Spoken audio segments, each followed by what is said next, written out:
What are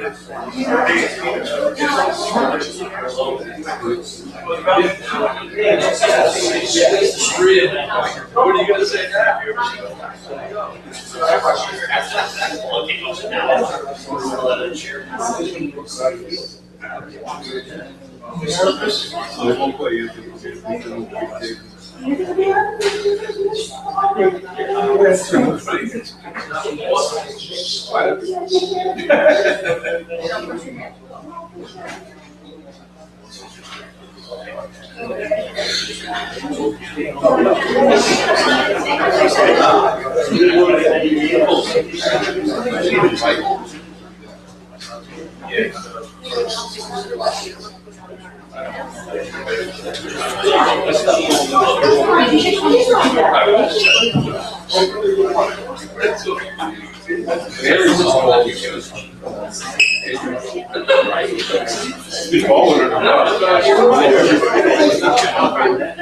Did you guys have a nice one? So you get to sit outside and you're ready to start. And Adrian said she was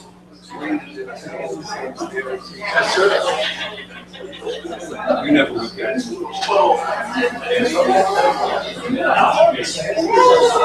had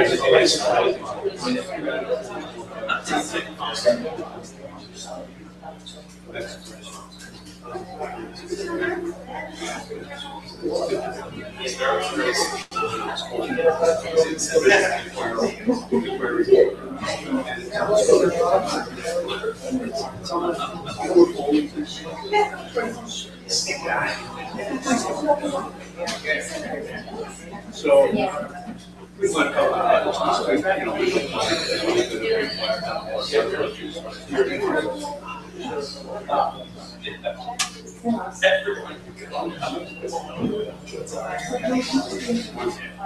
school starts with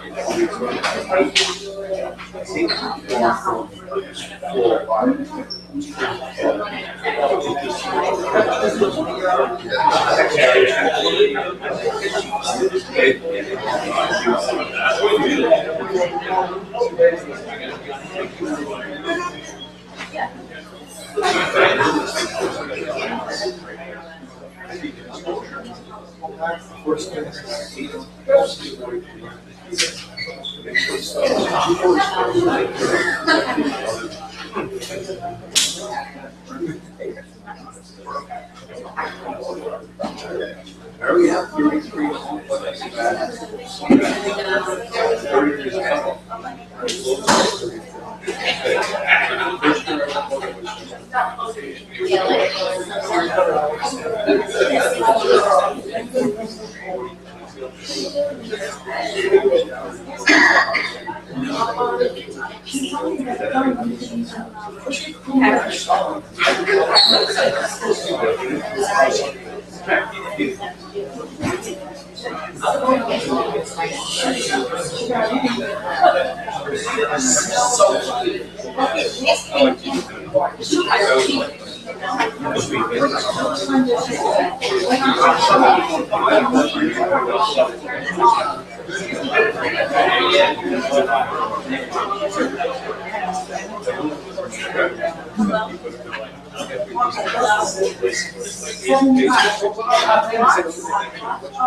Seventy-eight.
Pledge allegiance to the flag of the United States of America and to the republic for which it stands, one nation, under God, indivisible, with liberty and justice for all.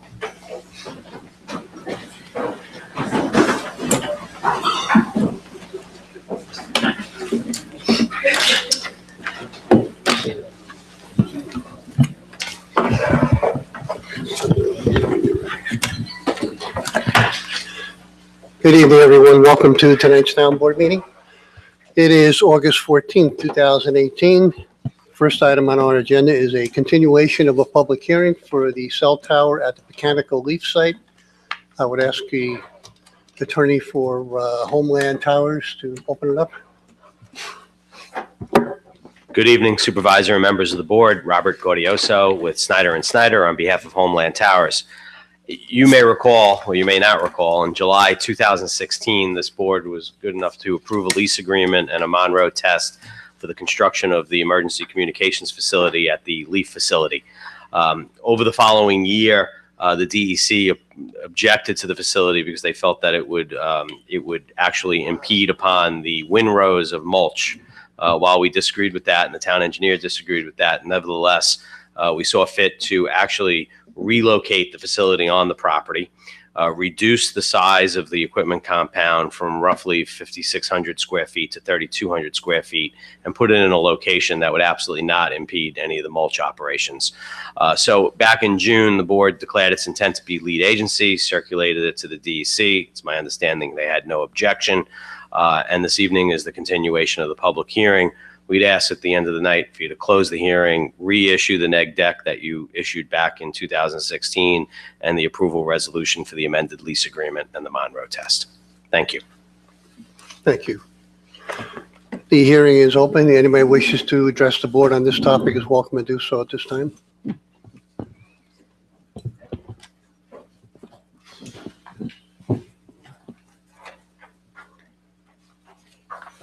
Lee Parker from Picantico. There are a number of reasons why a number of people in that area support having a cell tower. Probably the most important is being when power is out, there is no communication. For instance, when we were out of power for 6 days, not only was there no road access because there's no coordination between the towns. So the roads into Picantico, one is Mount Pleasant, one's Sleepy Hollow, one's Tarrytown, all three were blocked. But in addition, there was no phone service. So if there was an emergency, there was not even a way to call out. I do have a number of questions about the tower. I don't know if they can be addressed here tonight. And if you want one at a time or a data dump. One at a time might be easier. How long will the tower operate in case of a power outage? So the tower will operate in a power outage for as long as each of the carriers have set up. So some of the carriers have backup generators. Mm-hmm. So in this case, it's Verizon, and they routinely use a backup generator. So then they can operate basically indefinitely. Some other carriers like T-Mobile, they might use battery backup.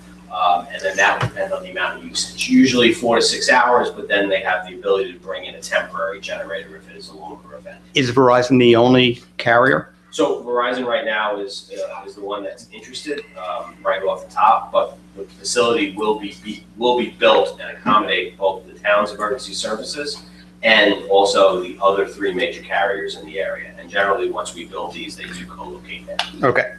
And the range of the tower? The range. So we did submit some maps that show the area of coverage. It's very difficult for me to say 3/4 of a mile or a mile and a quarter, because it depends on the topography. But up and down 117 is the main objective because of the corridor leading from the highway to the hospital. So that's the main objective. But we do have maps. We could show you some of the locations, and it'll really depend on which carrier goes. And so Verizon will be on top. They'll cover further. And then the other carriers will have incrementally less coverage. I mean, certainly having a map knowing what the coverage is would kind of indicate how much we, it's not that I don't want my Verizon friends to have it, but as an AT&T customer. Yeah, we would expect that ultimately they would want to co-locate. Okay. And then I just wanted to make mention that the only research I've seen on the quantifiable research that shows how it affects property value indicates that cell towers do not negatively affect property value. I do have a copy of that report if anybody is interested. We're aware. Thank you. And we would agree with that. Okay, thank you. Thank you. Thank you. I know that the radius that you could pick up with the cell tower was important to a number of people. We've had people from the Mechanical Hill School District reach out to us and want to know if this cell tower was going to help them. That, I didn't have the answer to that. Also, the question came up is, if it doesn't help Mechanical School District, can we keep the conversation open possibly to do something in that area which could help them? Absolutely. So the first answer is we doubt it will cover very well into that area because of the distance and because of the topography. With Homeland Towers, we worked with the town numerous other times. We are happy to continue to help and investigate in that area, work with your emergency services just as we did in this location, and we embrace that opportunity. Okay, thank you. Anyone else wish to address this issue?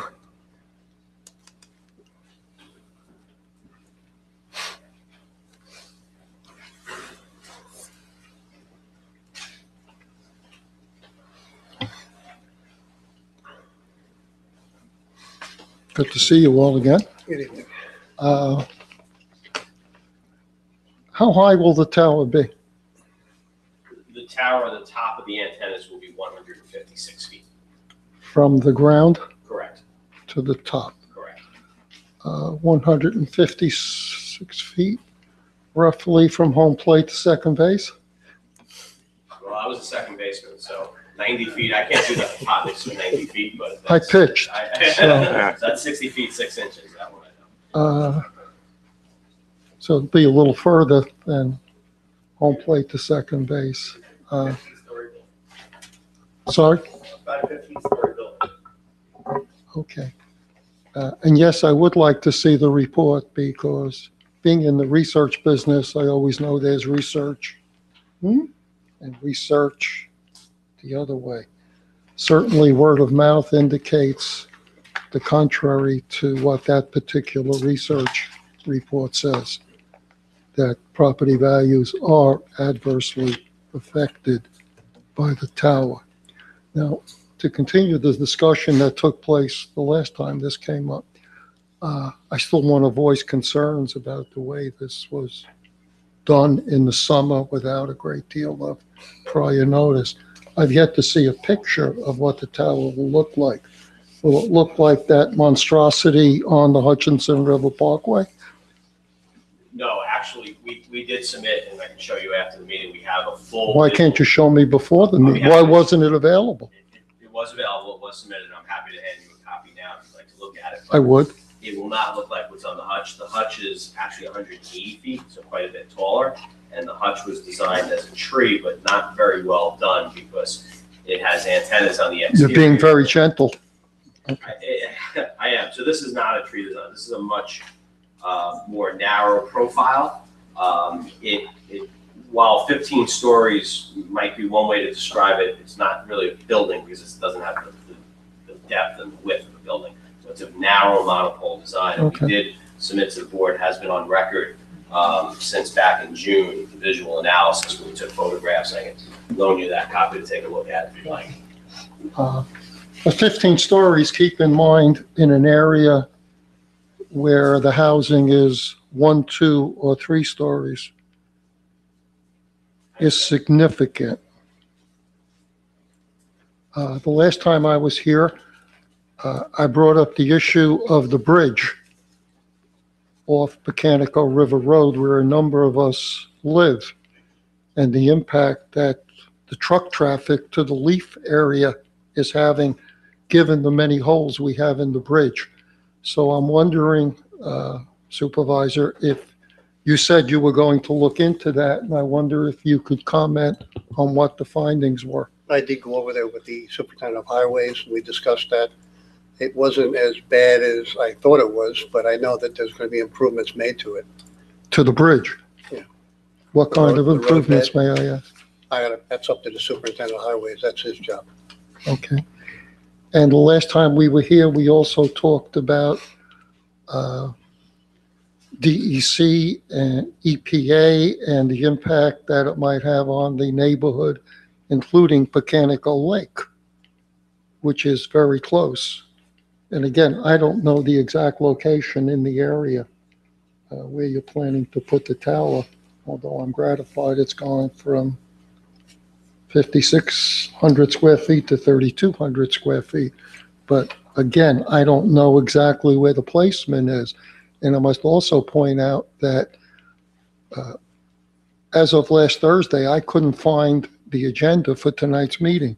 Friday, there was a tentative agenda. Right. And I don't know what the requirements are for notification X number of days in advance of a meeting. I don't think it's asking a lot for those of us who live in the area to have adequate notification. I But think we did raised that announce at the time. last meeting that we were having the meeting tonight. Yeah, but there were others who weren't at the meeting. I'm here because I was at that last meeting.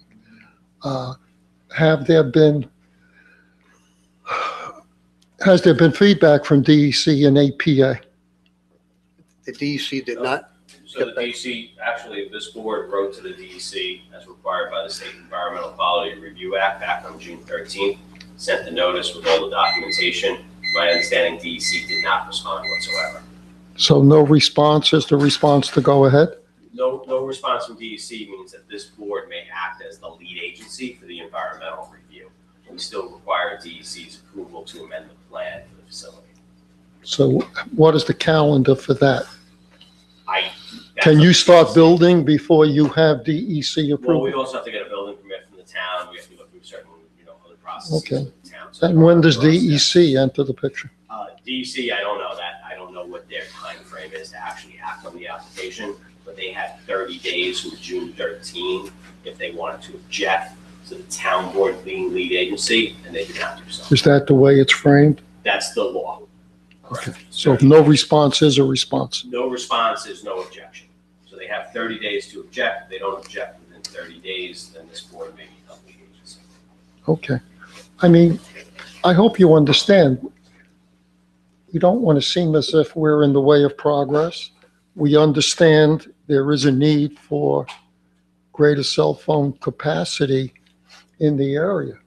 We're affected like you are when there are power outages.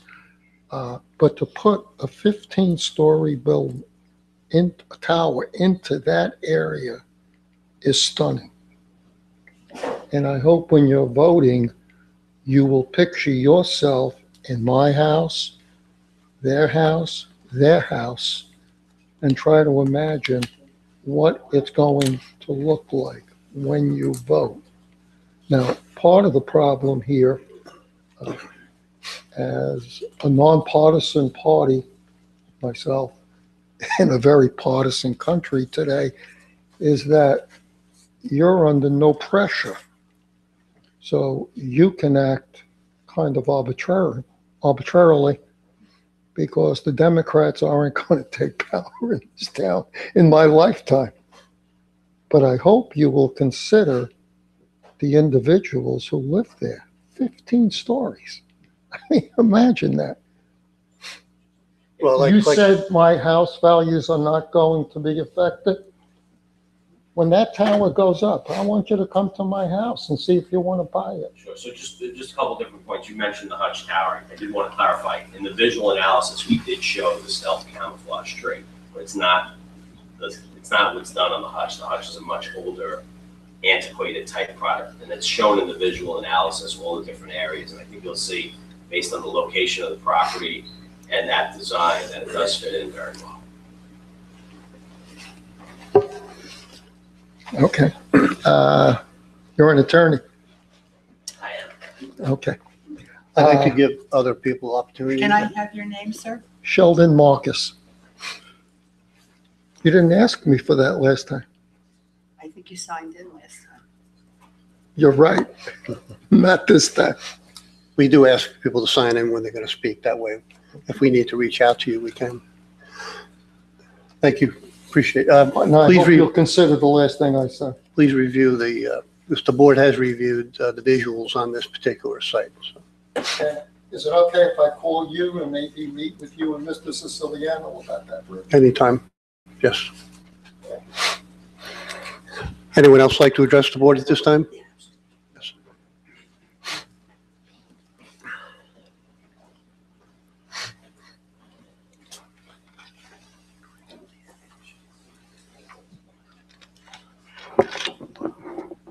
Leo Chang, Mechanical River Road. First, again, I just want to note that there apparently was a lease applied for or approved or something in 2016 that has been described. And as far as I know, we never had notice of that. There was a public notice. There was a public hearing also on that. Okay, well, I apologize if I was not in the loop on that. We do our, by law, we're required to put it in the newspaper and notice it that way. We have been trying to notice more and more on the website and all that. We're trying to figure out other ways to get notices out there to people. We feel bad when people are not aware of something, but we do try our best to get the information out there. We felt that the website was a good way of trying to get information out to the public. Oh, thank you. That relates to my second concern, which is the internet is a very useful tool, and it's nice to use that for information dissemination. But if these materials have been available, since June, but we still haven't seen them. I guess Mr. Marcus has a copy now, but where is this installation going to be made precisely? I mean, You know where the Leaf site is? yes, but where in the Leaf site? The topography is all up and down. It's a very Well, it's a wide pretty area. level site there where the Leaf site is. When you go into the entrance to the left side of the site, to the back corner, that's where it's going. And so 100 and how many feet? Where will the sight line be for that in that area? I mean, where could it be viewed from, you mean? Yes, Well, there were studies done in multiple areas throughout that area to try to see what kind of visual impact it could have. They use a balloon.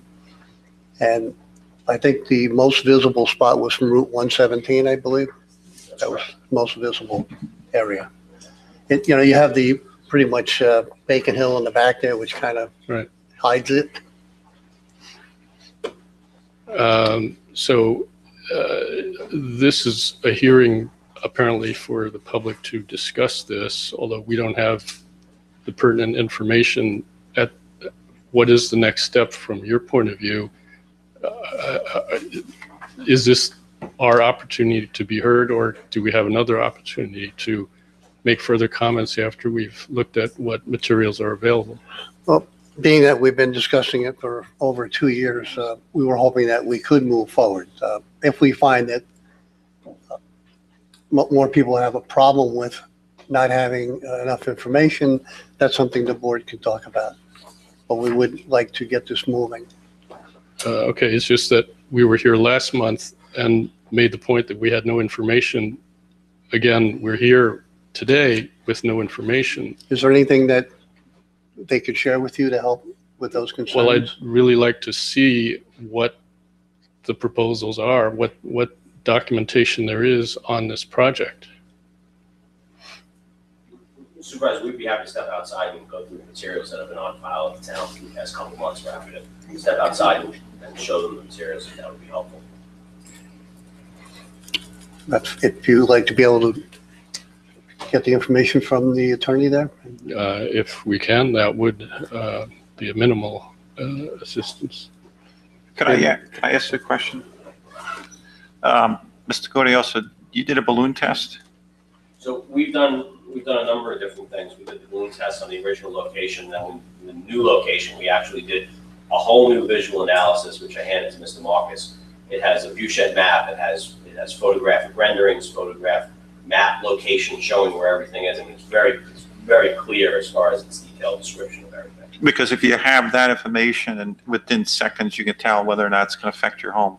Yeah, that's in the report. Yeah, that I handed to Mr. Marcus. that's very important. Yeah, and the board all has that. It has to have that. We're happy to step outside and walk them through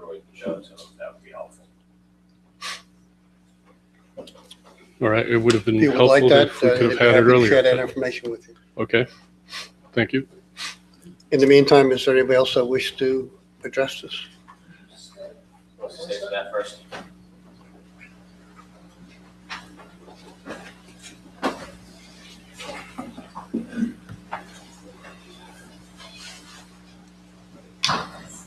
Round two.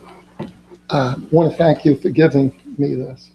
And when I was in the Army, I was in artillery, and specifically, I was in fire direction.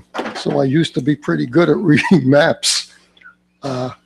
Tried reading this, and I still have no idea where the tower is. But having grown older, the pictures helped a great deal, but I still don't know where the tower is.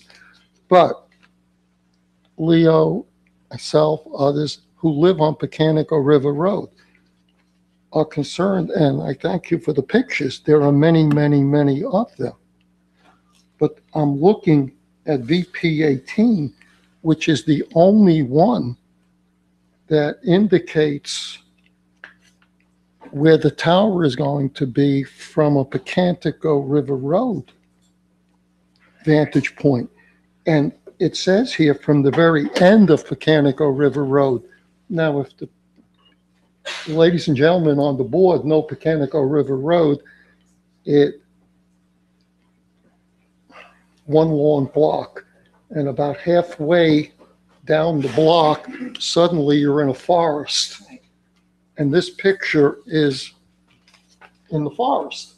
Sure. It's at the furthest end, but it doesn't indicate, and nor can I find in the other pictures, and I was never guilty of firing on our own guys, it doesn't indicate what it's going to look like from Pecanico River Road where many of us live. I'd have to walk you through the report to go through those types of details. It's difficult. Okay, I understand that. It's difficult. You're gonna have to walk us through. You're gonna meet Leo outside, but again, if you're ready to vote on this, I don't see how. Because I think the concerns we're raising are valid. You're voting on something that we don't know what it looks like from where we live.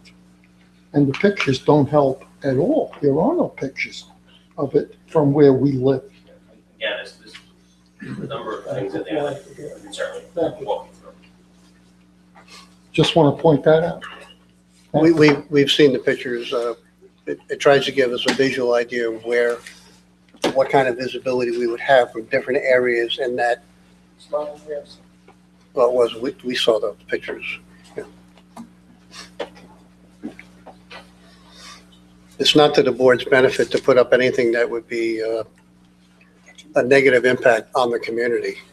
Our main reason for pursuing this, number one, was for emergency services, police, fire, ambulance, because we've had situations where there was no communication and the threat to human life came into play.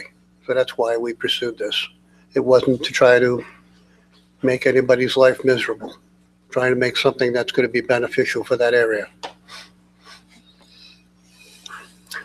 I think if you wanted to have the discussion with people that have some concerns here, we need to have an executive session with the board on another legal matter in regards to 989 Broadway in Thornwood. The attorney for our insurance company is here now.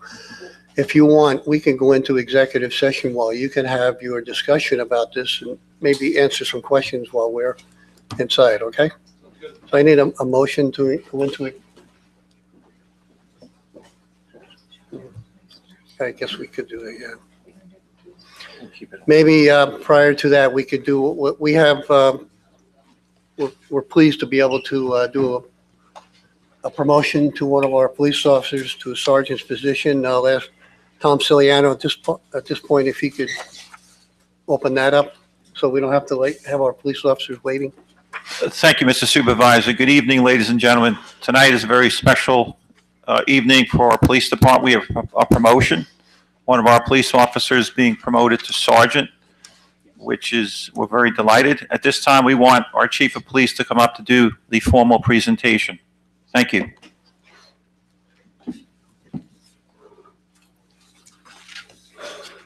Thank you, Mr. Saliano. Honorable members of the board, thank you. Ladies and gentlemen, due to a recent promotion, we have a vacancy in the position of sergeant. We've canvassed Human Resources of Westchester County and received a valid certified civil service list. One of the candidates on that list who we selected is Officer John Bacardi. John Bacardi started with the Mount Pleasant Police Department as a patrol officer on February 2nd, 1998. He was originally a police officer for the New York City DEP. He responded to New York City along with other officers and assisted with recovery efforts at Ground Zero after the attacks of 9/11. He has distinguished himself as a defensive tactics instructor, a taser instructor, and a pepper spray instructor. Our Zone 3 Police Academy requests his assistance for training the new recruits for almost every class, and he answers that call. He's earned the respect of his coworkers and is the guy that you want with you when things go sideways. He has received numerous commendations for his patrol work and his work with the Mount Pleasant Dive Team. John grew up in Valhalla and attended Valhalla schools. That makes him a Valhalla boy. In 2014, he endeavored to further his education and enrolled in the criminal justice program at Mercy College. He received his bachelor's degree in criminal justice in 2017 and graduated with honors. Not an easy accomplishment while trying to balance work and family.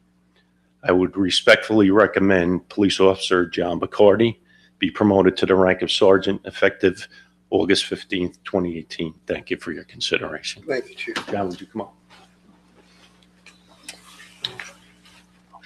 Take a motion. Tom, you- Ladies and gentlemen, I'd like to make a motion to promote John to sergeant for John Bacardi. Second. motion by Mr. Saliano, second by Mr. Amiano, I believe. Yes. All in favor?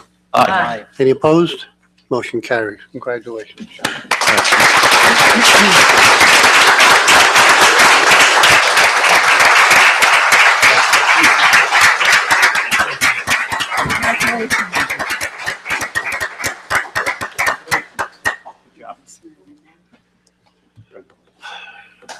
Yeah, I guess you could do it inside. Okay. Yeah, that'd be great. Would you swear him in, Mr. Supervisor, if you would? I think Or the town clerk would clerk? like the honor. I would be happy.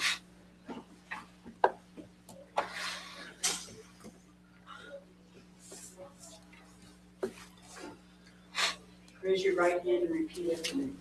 I I, state your name. John Carter, Do solemnly swear do solemnly swear to uphold the Constitution of the United States, to uphold the Constitution of the United States, the Constitution of the State of New York, the Constitution of the State of New York, and will perform the duties and will perform the duties of Sergeant for the Mount Pleasant Police Department of Sergeant for the Mount Pleasant Police Department to the best of my ability, to the best of my ability, so help me God. so help me God.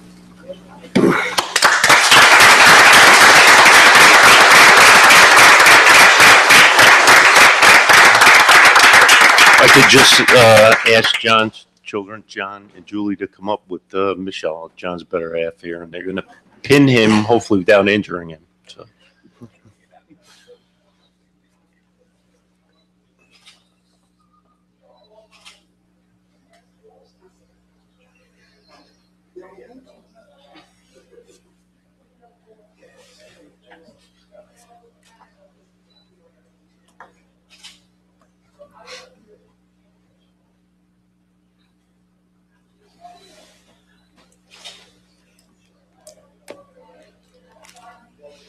Hope that goes on a little easier every morning. Be late to work. That's it. All right, you know what? We're going to get a quick picture and then maybe family.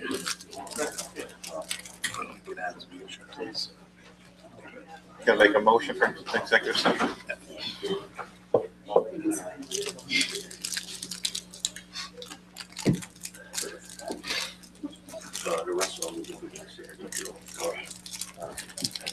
thank the board very much. Thank you. for everything. And as much as we'd like to stay for the rest of the year, we're gonna make. Sure, you don't want to hear about the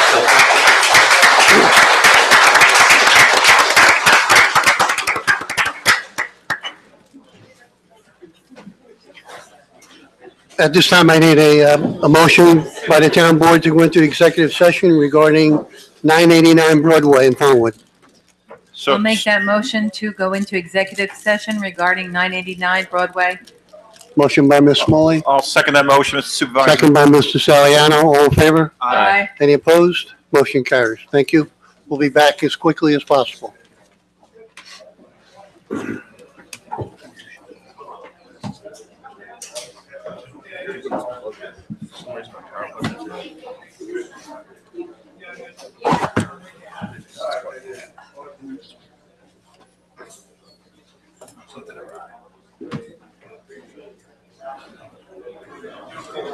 That's it. That's everything.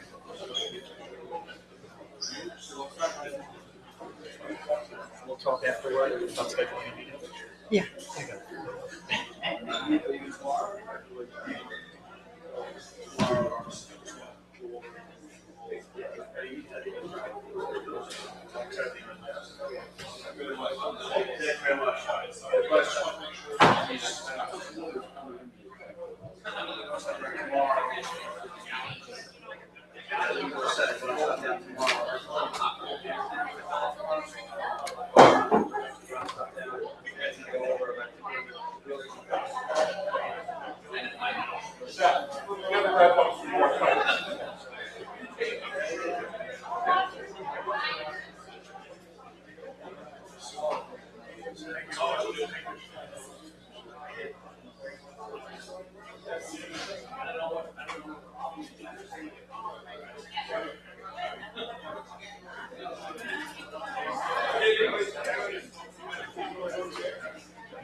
Mr. Cobby, how you doing?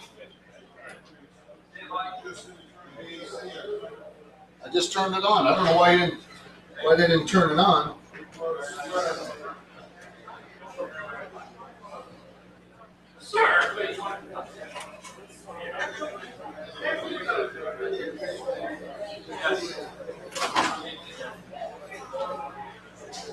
Cool now.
Executive session was very important on a legal matter that we're working on. Right now, we'll continue with the public hearing. Anybody who wishes to speak on that is welcome to do so. Yes, sir. Turn off the air conditioning. You can turn the dial down. I don't know, cold hardly on it, but really. Thank you. We talked with two gentlemen out there. Name, sir? Name? Excuse me, Michael Riley.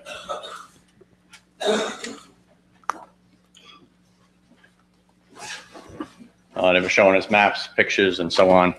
One of the things that they brought up, I mean, apparently this has been going on for 2 years. I'm aware that you do the notifications through the newspaper, as you've made us aware of. But one of the points that the gentleman on the end brought up there about the balloon test, they chose to do the balloon test while it was full foliage, okay? So they had 2 years to do it while in the middle of the winter, where people could get a clear objective of where that's going to be seen through the tree line from their home. So I don't know why that wasn't done. So I don't know if they can do a continuance to get pictures of that or not. And the other thing, you mentioned the robin's nest. Somebody made me aware that the robin's nest is not on 9A, it's on 9 over by the hospital. I'm sorry, 9, correct. All right, well, you would tell, I was saying 9A and 117. Why isn't there anything over there located by the parking lot? That large parking lot that's over there that used to be the town pool, I understand. That's not our property. That's not your property? That's actually Wow. parkland at this point. We're not allowed to do anything on parkland.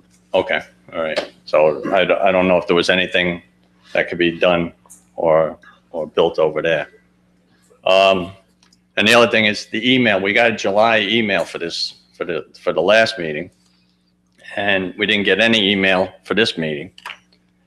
But we were notified, you know, about the popsicle pool party thing being canceled, but we had received no notification, you know, and we discussed this last time about how, you know, people should be notified in the area and everything else. And even with being signed up, I still didn't get any notification, only that one of my neighbors said that it was on, I think, the town site, and it showed up at 5 o'clock on a Friday, which is, you know, like.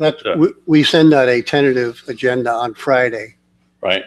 That's, I don't even know if it's required, but we do that. Okay. And then we're required to get our final agenda out today for the Okay. meeting.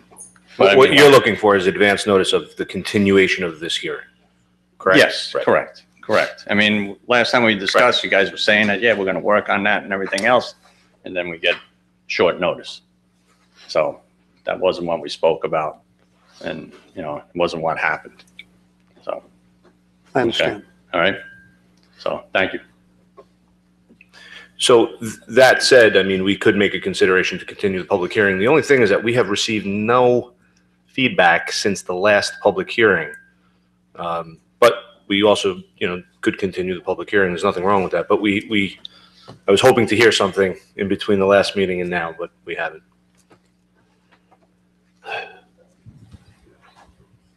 He's already spoken.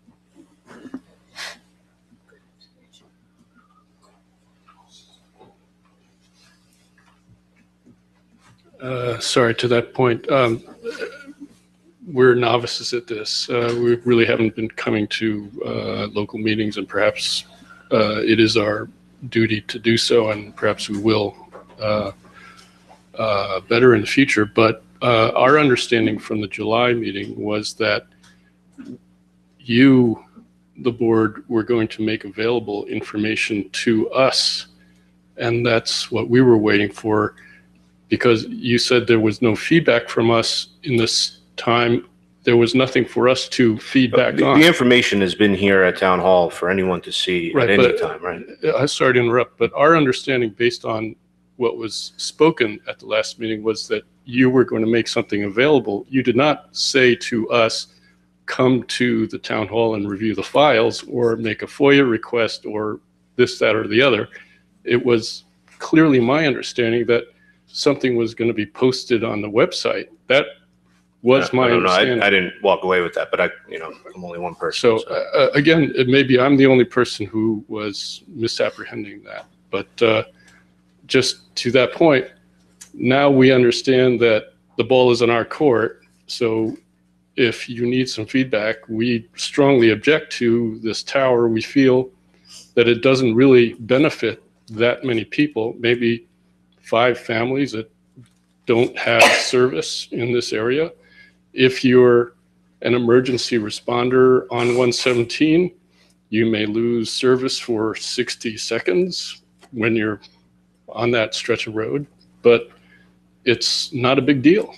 You know, Well, people, it is if you're in that area and you get no service. And but you're no, traveling. no, we're not traveling. We're talking about going to that particular area and you have no service. You cannot communicate to other emergency services from If that there were an point. incident in that stretch of 117, right? Okay, but That could be a massive issue because you could have, casualties, you could have serious, you have to communicate and you can have loss of communication. has there been any experience Well, with the during problem? the last storm issue, it was a major issue. We didn't know that certain people were without power. We didn't know that they couldn't get out of their roads because they couldn't communicate that with us.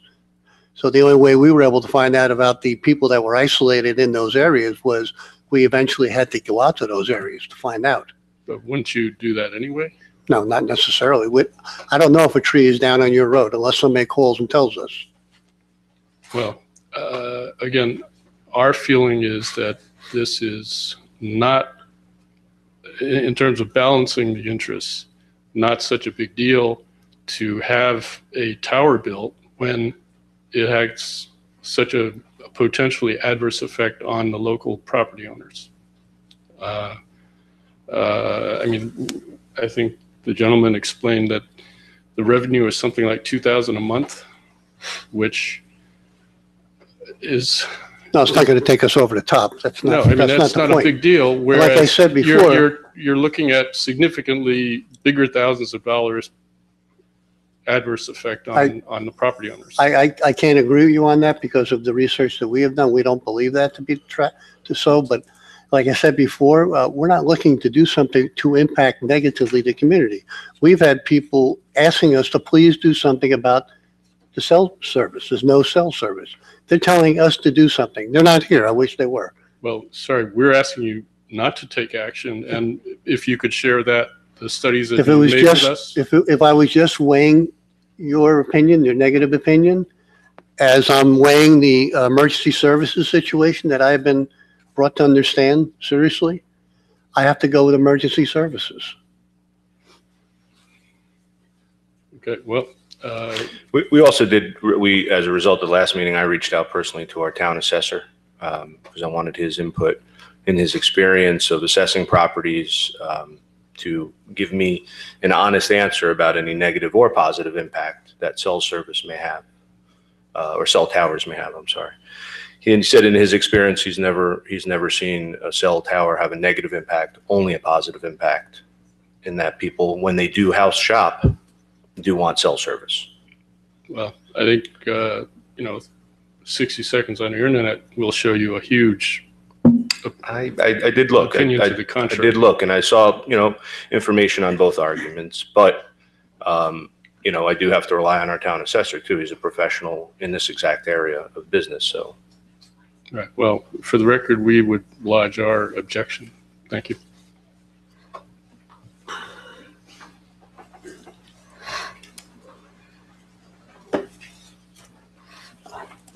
Good evening. I would like to say that I disagree with the assessor because I spoke with 7 real estate agencies, with 7 realtors from 7 different real estate agencies all through Westchester, and they all said that it is absolutely not true. There are plenty of people who do not want to live near a cell phone tower. They don't want to live near any kind of towers or any power lines or anything, and it does depreciate the value of your property. So your assessor may have an opinion, but I'm going to listen to a real estate broker before I listen to an assessor because that's who's selling my property, and they do that for a living. So I would trust them over an assessor. That's my opinion. Sure. And secondly, yes, you did make us a statement that the next meeting, there was going to be stuff here for us to go over, for us to see, for us to look at. Were we here last meeting? Was it said? So maybe you don't remember, and that's okay. you know. I did not say that. What Okay, I'm well- trying to say Well, is, somebody did. I think someone alluded that it would be posted on the And, you know, we website. I can't don't all recall remember that, everything. Okay, but we if you can't want the remember material, it is everything. here. I'm sure there are a lot of things that you go through in one night, and we're all entitled to forget. And that's acceptable, but there was supposed to be something here, and there was supposed to be information given There is to us. information here. Where? People Him? were just accessing it during No, the we were break. supposed to see it laid out. We were supposed to see the tower. The information, you can't see the tower. First of all, there's not a picture of it in the winter. If this has been going on since 2016, you don't see a picture of it in the winter. You're not actually telling us exactly who's going to have service. And in my opinion, I've been a fireman for 25 years. My husband with Mechanical Hills. My husband, John Schrader, has been a fireman for 34 years. Mike Riley has been a fireman at Mechanical for quite a few years. And we have never not been able to get anywhere. And I spoke with Mike Riley tonight, who's the captain at Mount Pleasant Police Department. And he also said that they get emergency calls. I went on the emergency call where the kid got killed on 117, right by the state park. We all have handheld systems. We don't need to have cell phones because you're not speaking on a cell phone. That's not what the service is only, it's not just for cell phones. It's for radio communication for emergency personnel. Sal Pinelli is also a fireman. You show up at your fire calls, right? I mean, we've never had a problem. And during every one of those storms, my chief, our whole fire department gets together and we drive through every one of those streets to make sure everybody can get out. And we remove. So I understand what you're saying. So, but we're not there's making, 5 families that need it. so They should get satellite phones. we're not making this up.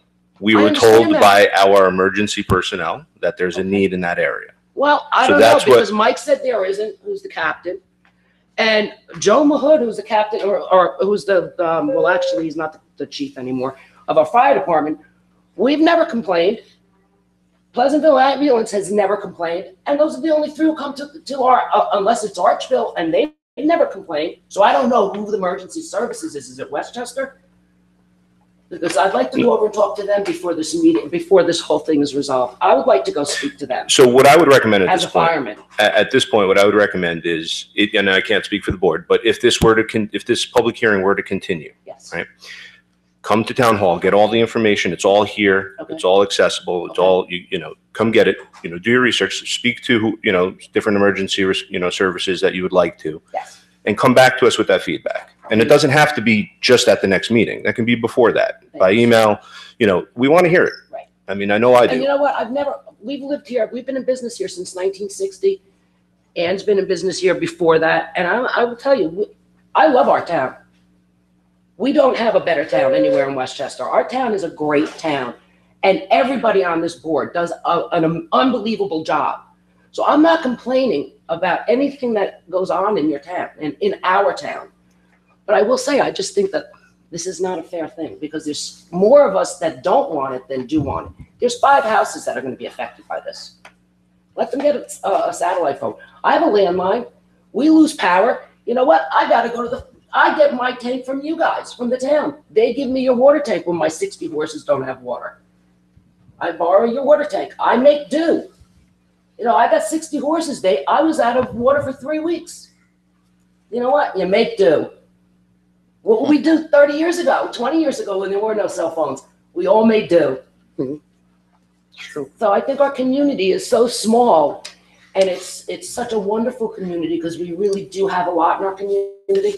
And to deface all of our property by having a cell phone tower there, I just think it's going to really take a lot out of our. Yeah, and I am very interested to hear from, you know, not that I need you to go get a sworn affidavit from anybody, Right. but I'm interested to hear what the realtors have to say. I'm interested to hear what your research has to say. I don't want you to think that the board just sits up here and says, oh yeah, they told us to do it, so we're going to do it.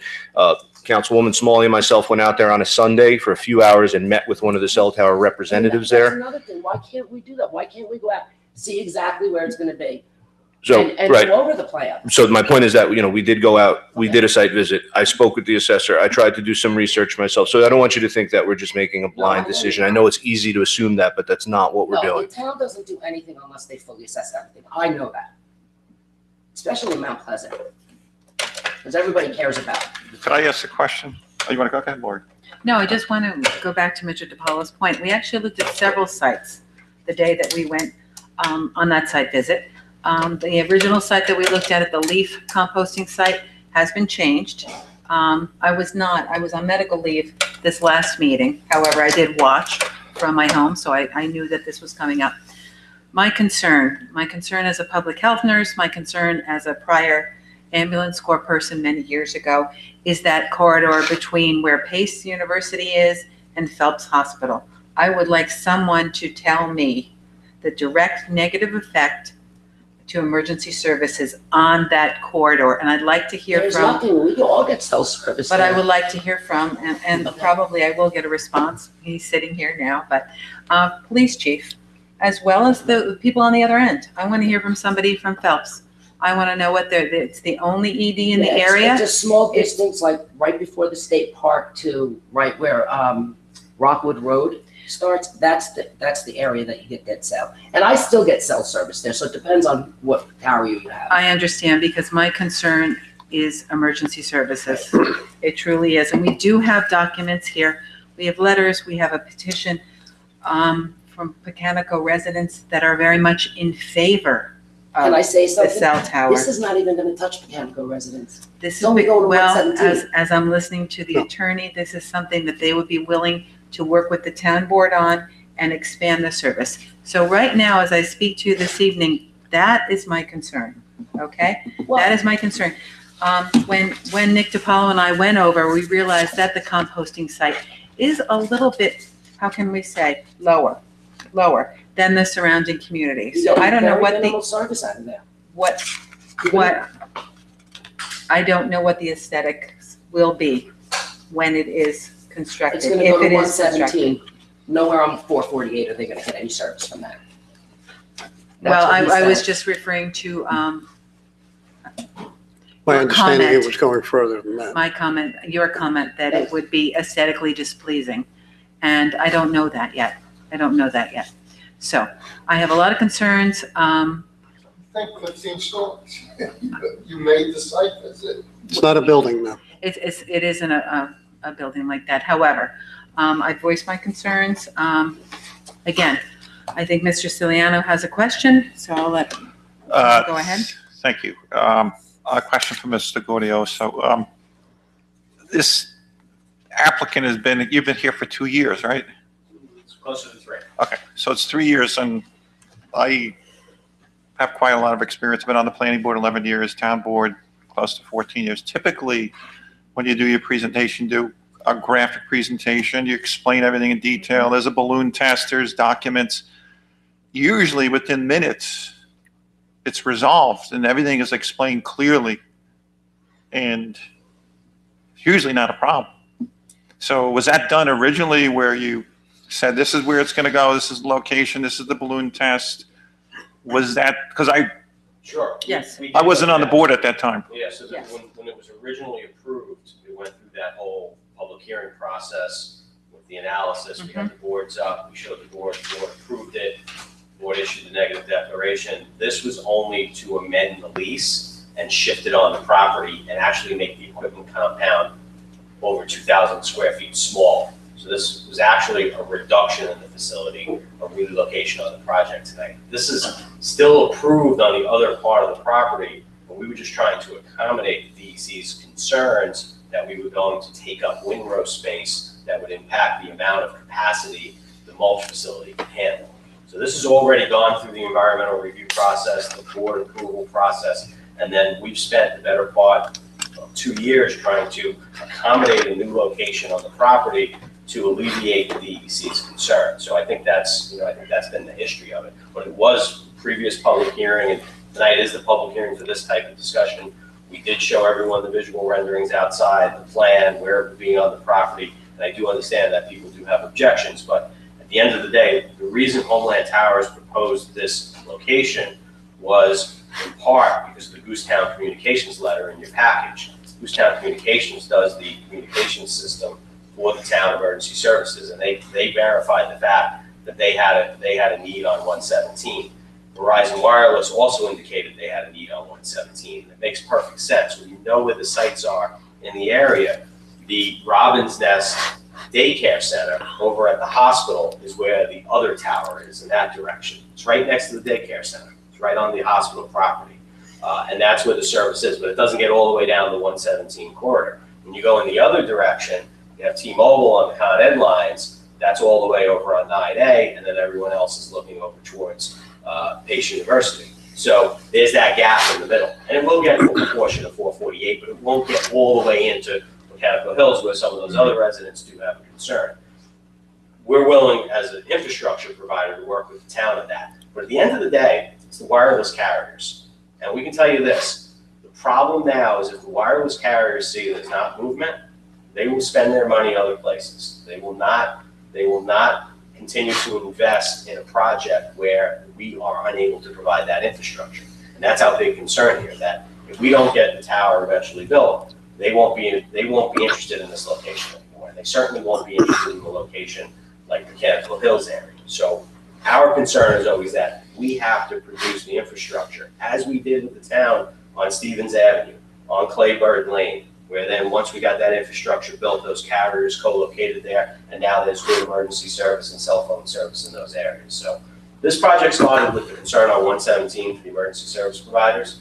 Verizon confirmed their need as well. And remember, Verizon service doesn't just satisfy regular customers. A lot of emergency services use the Verizon service for their laptop computers and for their other services. They don't just rely on their land mobile radio or their trucking systems. They use the cellular carriers as a backup. They also get emergency calls from regular residents. And if you're in an area where you can't make an emergency call, that affects public safety as well. So that's really the history of it. I hope I answered your question, but it's been a long history because we've tried to accommodate different concerns. We do have an existing approval, trying to make the project better by reducing the location and size of the facility and accommodate DEC as well. I got a question. When a carrier looks at a site, do they look at it based on their customers' needs? Sure. So what they do is they continually evaluate their network, okay? And they're looking for two things in their network. They're looking for coverage gaps, and they're looking for a lack of capacity. When you have a high capacity area, that's the same as a coverage gap because people jam up the system. You saw that on 9/11. No one can make a phone call because everyone jammed up the city, the cell sites down in the city and throughout the region. So it's the same thing now. 15, 20 years later, the advent of the smartphone, you use a lot of data, so they need additional capacity. So they are constantly drive testing their network. They're looking at the signal level. They're looking at, if customers are having a problem accessing the network, and then they make a decision. Okay, we have a need here, and we will put funds into that need for a period of time. They have a budget. They usually go on a 2-year cycle. If they don't get a site in that 2-year cycle, they reevaluate their budget, and they put their money to another site. To expand on that question, when I hear that 5 people are going to benefit, I can't imagine a company as big as Verizon saying, we're going to spend hundreds of thousands of dollars a year so we can make 5 people happy. Yeah, that's absolutely not correct. They will not spend, it will not service 5 people. I don't know where that number came from. The fact of the matter is there's a large stretch on 117 heading into 448, the surrounding area, plus all the travelers that go through. They have to have integrity throughout their network. They cannot have a situation where there's a location on a major road, and 117 is a major road. That's all state park. Okay. There's no houses there. There's plenty of houses along 448 going in that direction. There's plenty of But we're not going to properties, get far up into excuse me, let me that. just finish.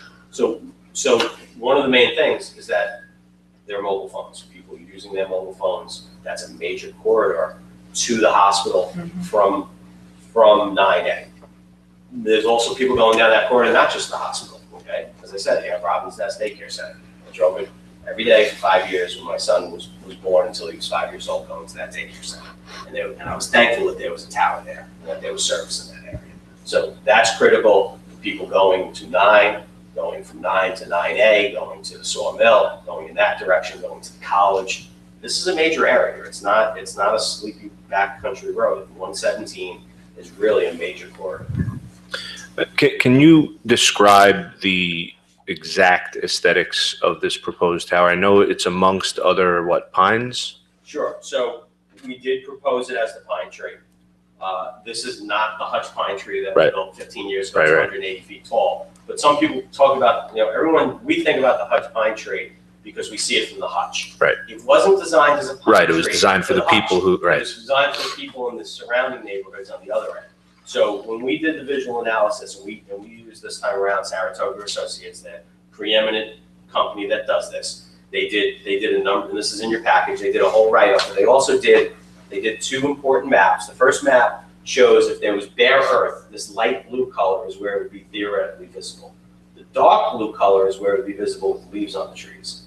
And then what we did is we did a number of photographs, and we color-coded the photographs, and we took plenty of photographs on Mechanical Hill Road and back up in this area and in this area, and it's color-coded on where it would be visible, where it wouldn't be visible. And we provided photographs of each of those locations. And then most importantly, in the back of the report, we actually used computer simulations to show what the tower would look like. And the one where it's most visible is actually from this viewpoint. And that's the existing condition. And I know it's hard to see, it's in your package, but the proposed condition, that's the tower in the middle there. It's below the ridge line. How many of those trees in that picture are evergreens, year-round foliage? I mean, they're scattered throughout, but the point is when you look at planning documents, you know, there's some right here in the foreground, actually. When you look at the planning documents, the idea of when you site one of these facilities is to not be on top of the hill, to not be buffered by the background of the sky. As you were saying before, it's a low point. It's actually a benefit from an aesthetic standpoint because the tower does not stick up above the ridge line. So it's whether it's in the summer or in the winter, it's still going to have a backdrop of earth. It's still going to have a backdrop of brown trees. In the summer, it will be green trees. So it doesn't stick up above the ridge line. So that's what makes this one of the better locations for a facility as compared to being up on a ridge line. That's important. Also, being in that corridor, you know, that corridor is a corridor. It is, I won't say a tunnel, but that's the idea. And to cover these areas, you have to be in that area. This isn't a high-powered facility on top of a mountaintop far away. No, it has to be in that area to provide that service and to provide that capacity that's needed nowadays. But to answer your question, you know, that's the most visible location, and that's how it fits in. I have one additional comment. You're telling me that the real estate brokers feel that there's a negative impact to resale your home. I'd like to know how many young families, millennials, or even who would come into an area and not buy a home because there isn't cell service, that there isn't emergency service. If you would submit it, if you'd make a copy and just submit it so that we can. Well, I'll tell you how many people are going to have service. It's an excellent point. The reality is that the times have changed.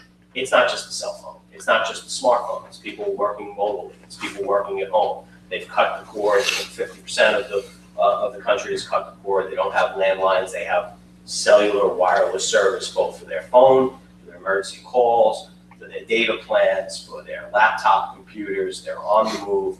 It's critical to them.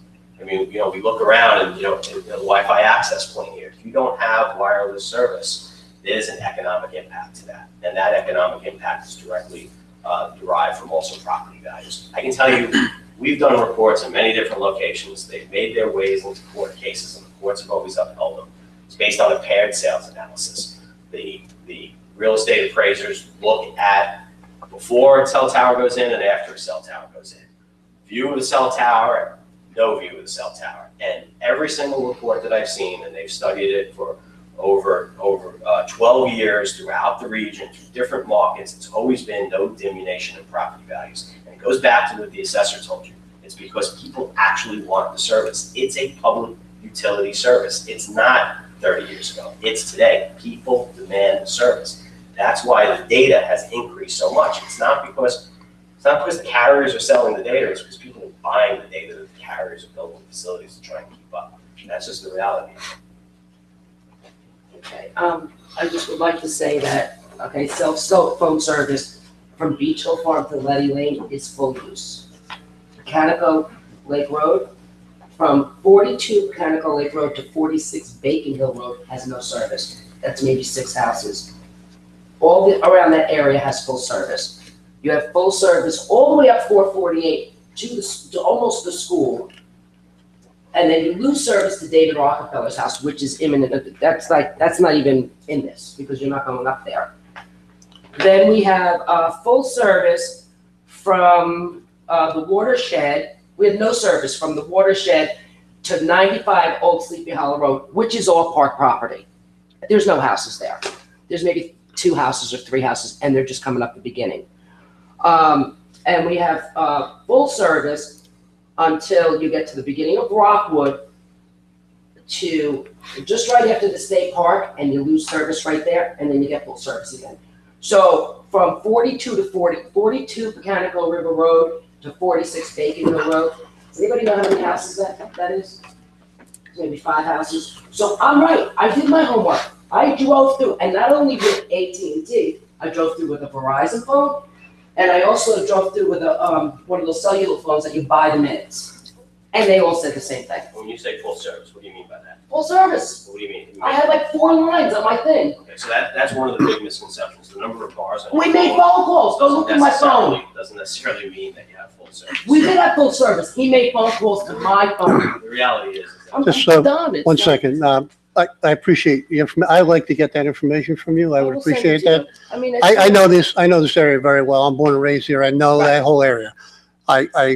I've done work in that area. I've had no cell service. I've had some cell service here and there. It's very spotty, very undependable service in that area. Well, That that's whole why we went entire around and area. Called each other, and we made it. I said you could use the Verizon phone. I'm going to use the AT&T phone to see exactly where. And the places where we could not make those phone calls was that one section on 117 and the Mechanical Lake Road just around the bend, halfway up Bacon Hill Road. And you know what? There's other options. You don't need a cell phone tower. There are other options. And I think the other options need to be People explored. want to be able to use their cell phone, But whether there are they're other driving, options. Can't we whether they're explore them? driving through town or whether they're emergency services or whether they reside there. They want cell service. Okay, can we continue this meeting? And I would like to see and make some phone calls and see what other options are. And see if we can look into other options where we don't have to have the cell phone tower. But I don't Because know you of any what? other Another 5 options, years, They're but gonna be obsolete anyway. They're what coming up with because some- I like others to be able to contribute to this, I would really like to get that information from you. Okay. Because I like to just confirm that with I'll others. drop it off tomorrow. But I hate to tell you, I've talked to realtors about this also, and they all say that people want to know if there's cell service. I talked to real estate agents too, and they said. But it's just who we're Power talking lines. to, and it's fine. It's like power lines. I could see especially how in there would be, Pecanico. I could see both arguments, you know. Especially in Pecanico. They're moving there for the beautiness and the rawness of Pecanico. They don't see about cell phone tower. Not what to Pecanico divulge, people are like. I don't need to tell you. not to divulge personal information. However, I will tell you, as a person who utilizes Phelps Memorial Hospital and has been in emergency situations and has not had cell phone service on 117. And to hear and It's to a very listen, short distance. I'm in emergency services. I understand what you're saying, ma'am, and I appreciate that, okay? But I'm trying to take a very broad view of emergency services and healthcare. That's my concern, okay? And as we move, and I understand how you said there was individual houses and individual portions of streets, okay, that do not have service. My concern is the entire 117 corridor from Pace University forward, up until Phelps, There is okay? definitely service up until right before the state park. Well, And then to almost to Phelps. again, not to divulge personal information, however, to listen to I'll what has measure the happened in our town over the last few years with the growth and development of Pace University, with the expansion of Phelps, which will continue to expand under Northwell Health. I think it's incumbent upon us to really come up with a solution to improve cell service on that corridor. And that's What if I that's got, where I'm coming from. What if I got somebody to donate, they're coming out and they have been out, there are these receptors that you can use in low cell areas and put it over at the park. I don't know if that would address the issue, because I think of it as a much larger issue. And I'm looking forward into the future, and I'm looking at how best to protect our Where do you public. live? I grew up in Pleasantville, Okay. okay, and I live in Valhalla. Mhm. I It's would think all you'd in the like town to of Mount use in your Pleasant. backyard and have- Anybody else who hasn't spoken would Thank like to, Thank you. would like to speak?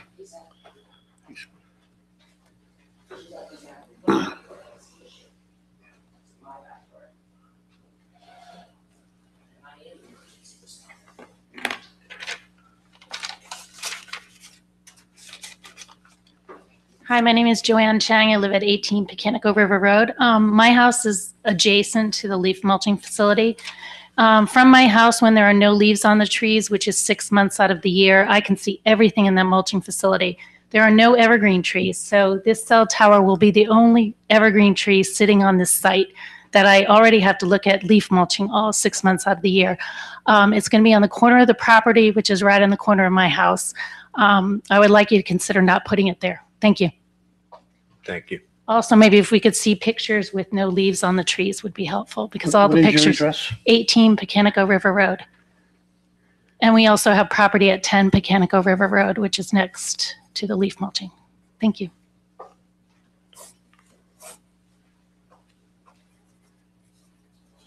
Do you know what is the closest proximity to a residence from the tower? I don't know. I don't know. I would have to have that I scale. didn't think it was that close. I don't know the exact distance. Anybody else who hasn't spoken? I have to just say, I want to ask one question to the gentleman up front. Should I come up again? Please.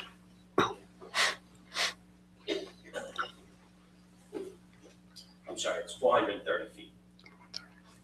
430 feet. 430 feet. From our house? From 18 Pecanico River. The gentleman mentioned that there was a cell phone provider on the high tension lines at Con Ed. Is that correct? T-Mobile had a facility there. We listed there. Is Verizon able to, I mean, you have all those high tension towers there. Is Verizon allowed? I mean, that gives you a lot of height over that 117 area. Yeah, it just doesn't get in the whole distance down to where Robin's Nest covers to. Okay, all right. And I'm sorry, Ms. Smalley, Yes. that petition, I also saw that. That was up at the Pecanico School Pool. So I'm sure every camp kid signed on to that thing. If you look at that closely. It's not a camp kid that signed a petition. Well, if there's like 3 or 4 pages, I mean, the ones that I saw, and it was laid out there right at the table as you go in.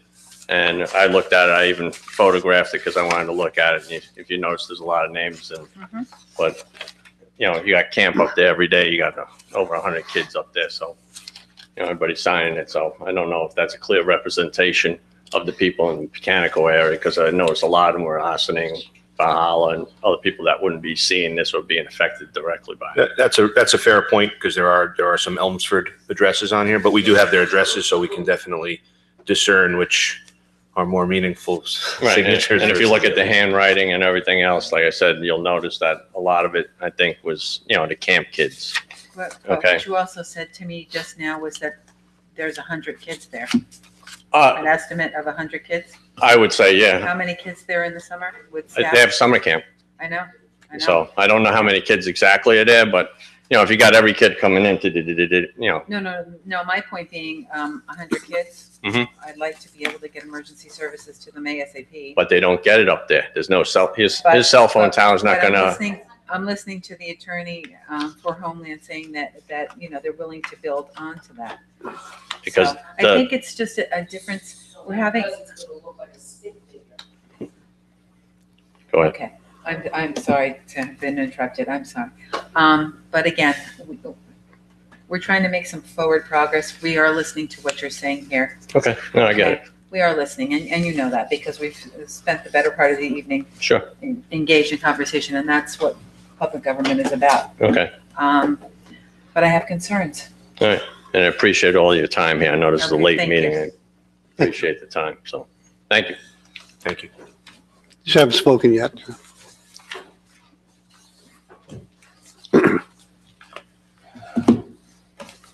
Hi, my name is Francesca Hagedis, and I have a question about the website, whether you have published these pictures on the website. I looked high and low for them.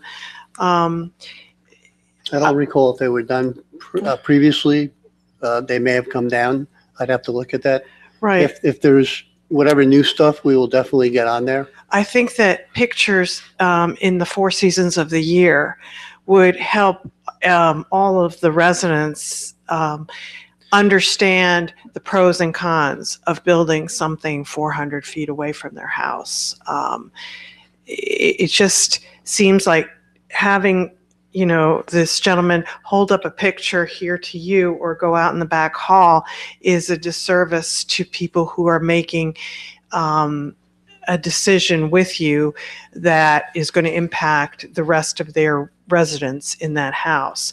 It may be the most wonderful thing that ever happened to them, and it may be the most horrible thing that ever happened to them. But I think that publishing and having them there permanently so that people can look and people can have a comment section and say, this is, and they have to, not anonymous, by the way, no anonymous comments, say this is 400 feet from my house. It's not, it's not in an Elmsford backyard, it's in my backyard. And, or saying, I've been in a situation, as Mrs. Smalley says, where I've needed emergency services and the cell phone cut out right before the Rockefeller Preserve. So I really do advocate, whatever they have to say, they should be able to say it online. So you have all these comments and they have all of the information. And the website needs to be very, very clear as to where it's going to be and all 4 seasons of the year. Thank you. We've slowly been trying to improve all the information we're putting on the website. It almost becomes a full-time job to try to get all this information on there. And I was without a secretary for quite a while, and Mr. DiPaolo was helping considerably to try to get information out there. We did have an area where we were a little lapsed in getting some information out there, but we are, with my new secretary, she's very good at it. So I think we'll be improving on that part of it. Yes, sir.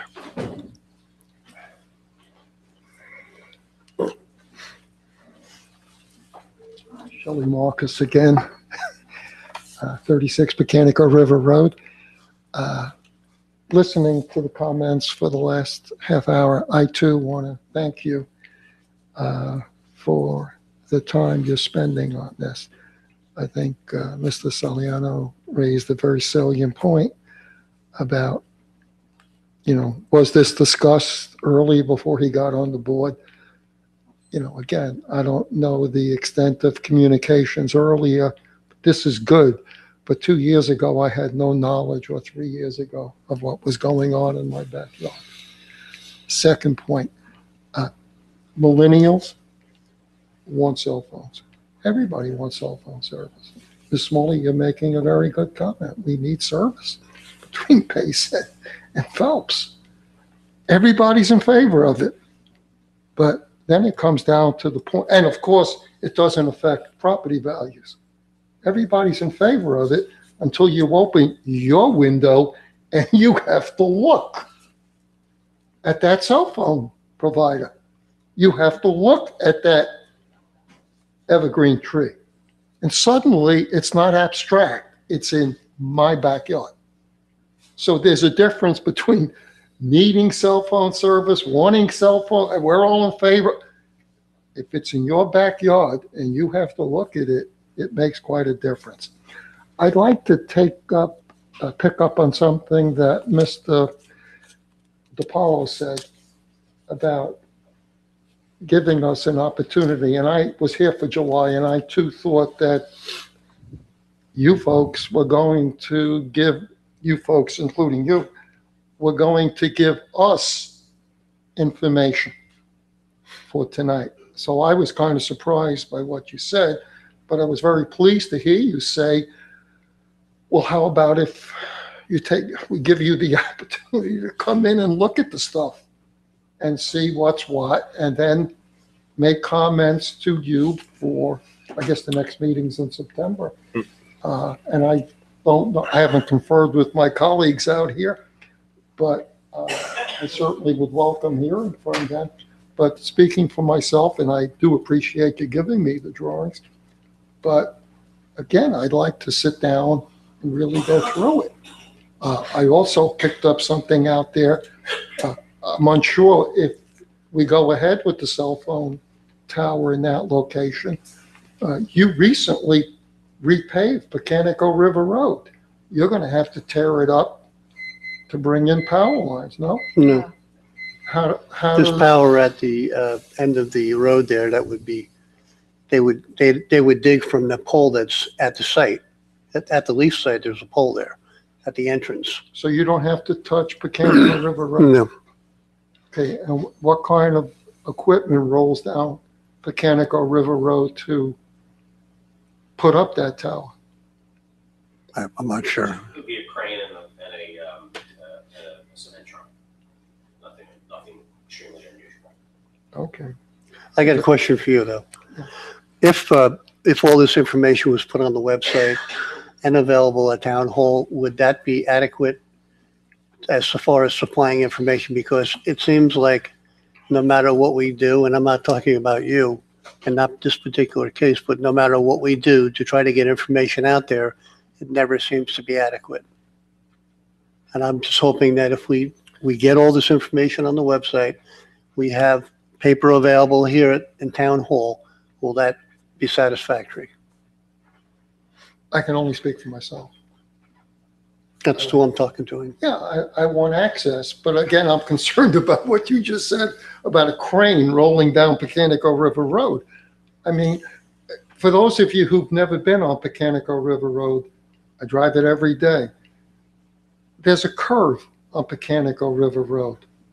And trust me, sometimes the town trucks don't stay to the right. Okay? And one day someone's going to get hurt there. Are we on television? Good.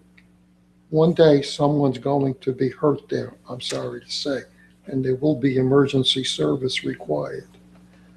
That curve can be very difficult, possibly deadly. But the street itself, I don't think, our bridge that I've referred to earlier, was going to take another big hit with heavy equipment coming down that road. It's inevitable. I mean, I know what tanks do to roads. I know what artillery does to roads. Heavy cranes, yeah, it's going to do damage. So, that has to be factored in terms of what is it going to cost the town in terms of repairs. I mean, there are other factors, and I don't know if giving extra time satisfies everybody here. But, for me, I would welcome that opportunity, and I appreciate that, Mr. DePaul. Just like any vehicle that works in the town of Mount Pleasant, if they damage any road, they would be responsible for the repairs.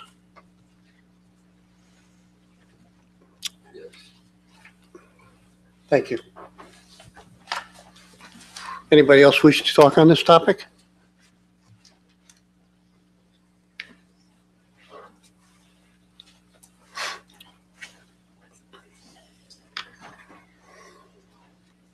I realize there's no requirement to let a homeowner know how close the project will be to their home, but 434 feet for something like that and not being notified at all of what's coming up. I mean, we're coming here now, but 2 years ago, I had no idea that what was coming forward.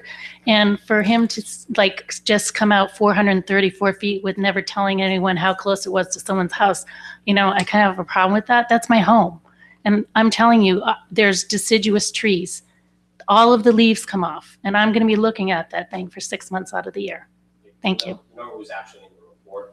Okay, well, I didn't see the report.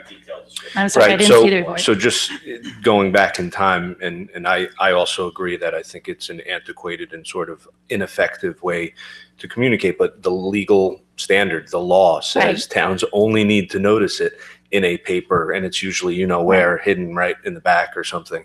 So yes, that is the legal standard. However, as a board, we've committed to going beyond that in the last couple of years to try to keep the public more informed by posting all of our public hearings at least a couple of weeks in advance of the meeting. The problem with this one is, unfortunately, with some new personnel, it was a continuation of a meeting, so they didn't know it needed to be It also blasted states out to everyone. it also states on the agenda Pecanico Lake Road, which is either a typo or it's Pecanico River Road. Which Right, is, because there's a Mechanical Lake as well. there right? is, but that's on the other That's on the other side. It's misleading. Right. So, I mean, the board is trying to utilize its resources a little bit better. If posting this stuff on a website is what the public wants and they'll utilize it and view it, it is, I have to tell you, because I've done it, This report is, I don't know, maybe 30 pages. We get reports that are thousands of pages. No, I sometimes. So understand. it's like, you know, but if it's something the public wants, you know, we can be on the cutting edge and do that. You know, and I understand you that. know, but it for- is resource, it is money, it is staffing, it has its impact. But For a zoning board problem, you would have to give notice to all neighbors, but Correct. this is a private matter, but still it's 434 feet from my house, and I wouldn't have known about it unless I was like looking on, or I got my email notification. And like when you had the last meeting, we were never told exactly where it was going to be. And tonight, unless we saw it, I wouldn't have known unless you asked how far is it from the nearest house. 434 feet. That's something. Thank you.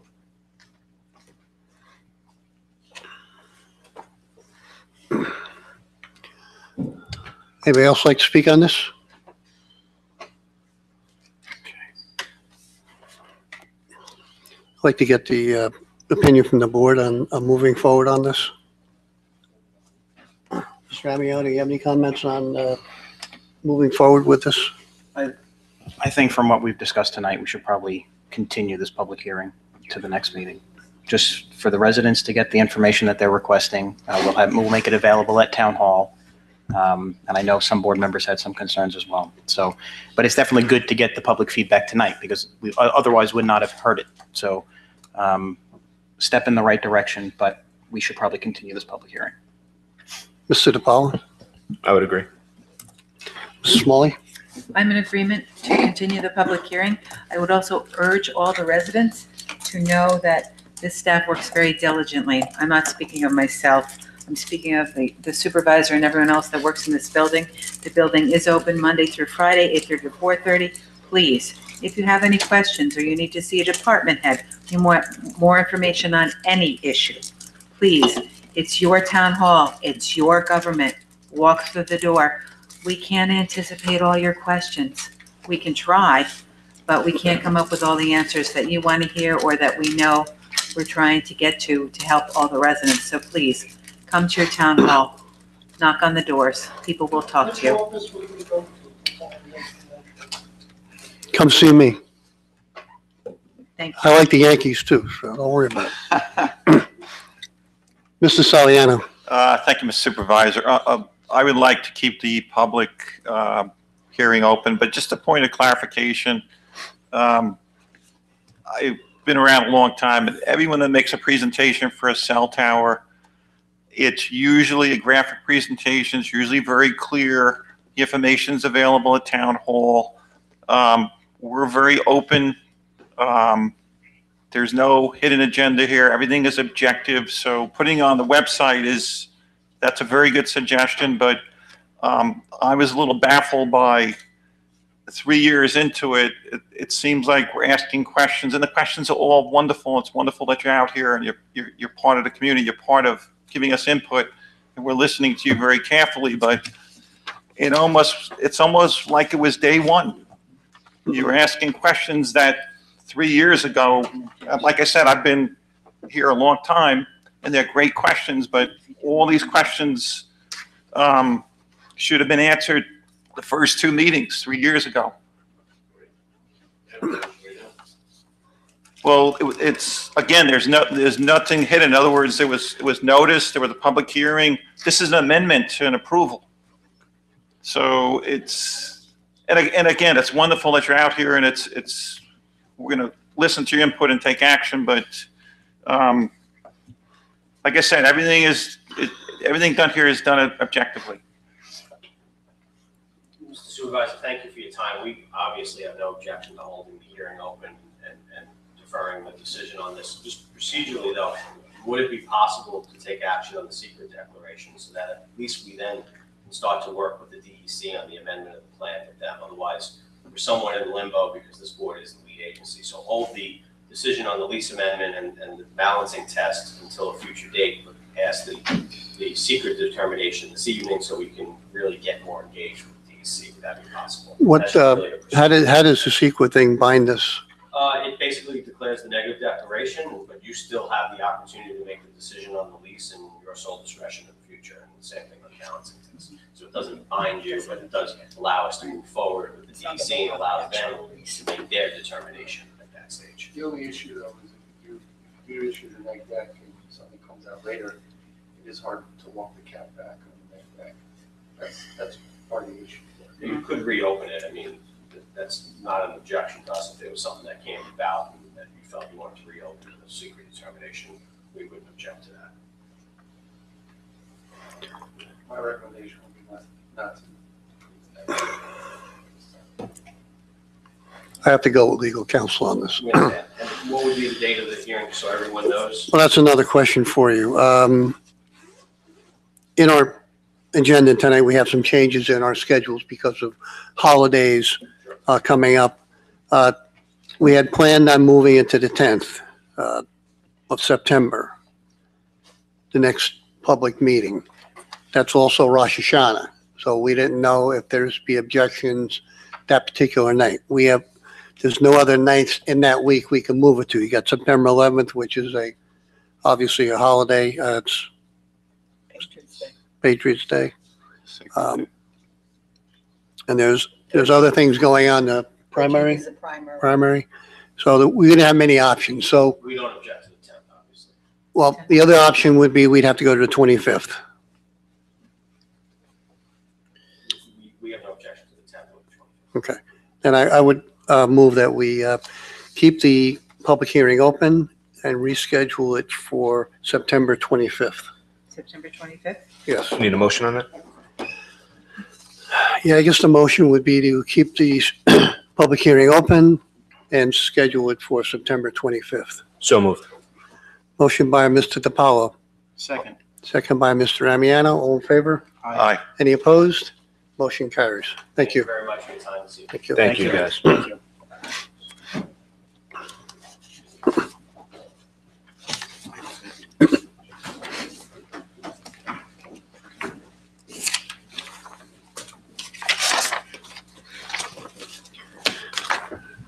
Just for information purposes, you may notice that most of the town board members have tablets in front of them. We're slowly trying to move into the 21st century here and trying to eliminate throwing away this after every meeting. So we're slowly getting there, and thankfully with my new secretary, with her technological background, we're moving into that mode. So bear with us in case we're trying to follow on a tablet and follow on paper. Try to get this right. Right now, we'll move on to the supervisor's report. Don't take this personally.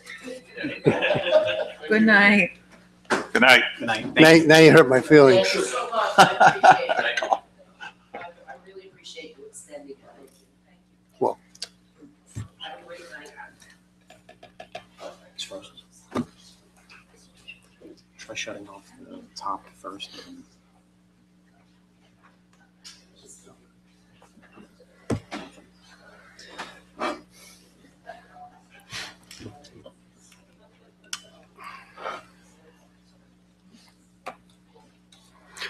I'd like to move on to the supervisor's report. The first item, we have 2 block party permit requests. The first one is for Warren Avenue street closure. Neighborhood block party is for Saturday, September 8th from 2 p.m. to midnight with no rain date. The second one is from the Walsh family. This is for September 1st from 12 noon until 8 p.m. Glen Forest Street will be closed to traffic. I don't see a rain date on that one either. Yeah. So this resolution will approve the process of the block parties. We have to notify the police, we notify highway. I'll make the motion. Motion by Mr. Amiano, Second. second by Mr. DiPaolo. All in favor? Aye. Any opposed? Motion carries. Next item is authorization for the town supervisor to sign an agreement for Maria Langewar's retirement. The details of this, the board has and will be available for review this coming week. This gives me the opportunity to sign this agreement within the next few days. like to make a motion that the supervisor signs this agreement. Motion by Mr. Saliano, Second. second by Mr. DiPaolo. All in favor? Aye. Any opposed? Motion carries. Next item in relation to our Controller's Office, authorization for the town supervisor to accept the resignation/retirement of Maria Langewar. Move for approval. Motion by Mr. DiPaolo, I'll second that motion, please. second by Mr. Saliano. All in favor? Aye. Any opposed? Motion carries. Next item is appoint Brian Keneally as Controller effective 8/13/18, salary as per the 2018 budget. Move for approval, please. Motion by Ms. Smalley, Second. second by Mr. Amiano. All in favor? Aye. Any opposed? Motion carries. Next item, appoint Steve Willard as council member to the Conservation Advisory Council. Move for approval, please. Motion by Ms. Smalley, Second. second by Mr. Amiano. All in favor? Aye. Any opposed? Motion carries. We have George Halapatosis, which I probably messed that up, but I'll never get it right. But George is a wonderful guy. He's been a member of our zoning board for, since, what is this, almost a year. And he actually came in to help us out, to fill in, but now we want to make it official that he be appointed to a 5-year term. And I guess that would be effective on the first date that he started? Or from now? From now. Okay. He was interim. Okay, so George's term will start effective today for 5 years. Move for approval. Motion by He'll go Mr. to the end of December of the 5th year. Okay. Motion by Mr. DiPaolo, Second. second by Mr. Saliano. All in favor? Aye. Any opposed? Motion carries. Next item is to accept the resignation of Bruce Gibbo from our water department. Bruce has been a member of the water department close to 31 years. We thank him for his years of service to our water department, and we wish him the best in his retirement. Motion. Motion by Mr. Amiano, Second. second by Ms. Smalley. All in favor? Aye. Any opposed? Motion carries. Next item is to call for a public hearing to have 177 Pleasantville Road annexed into the Pleasantville Road Water District. Want to do that on the 10th? We do it on the 10th. We'll schedule that for September 10th. I'll make that motion. Motion by Mr. Amiano, Second. second by Ms. Smalley. All in favor? Aye. Any opposed? Motion carries. Next item is authorization to award the contract for the Old Farm Water District Phase 1A project, the Old Farm Water District. The winner of that bid, I believe, was Jokin, I believe. Yes. Jokin. Yes. Move for approval, please. Motion by Ms. Smalley, I'll second that, please. second by Mr. Saliano. All in favor? Aye. Any opposed? Motion carries. Next item is a emergency sewer line repair that was necessary to be done on Columbus Avenue from Kensington to Columbus Avenue. Total amount of this emergency repair was $2,485, and that is to the Green Mountain Pipeline Services Company. Move for approval. Motion by Mr. DiPaolo, Second. second by Mr. Saliano. All in favor? Aye. Any opposed? Motion carries. Just for your record, the purchase order number on that was 18448. Next item, purchase order number 18747. This is for the Commerce Street Pump Station, replacement of UV parts, lamps, and related equipment for the UV plant. Purchase order 18747, which I believe I already said. Total is $9,796. So total for this work. This is sole supplier also. Make a motion for approval, please. Motion by Mr. Saliano, Second. second by Mr. DiPaolo. All in favor? Aye. Any opposed? Motion carries.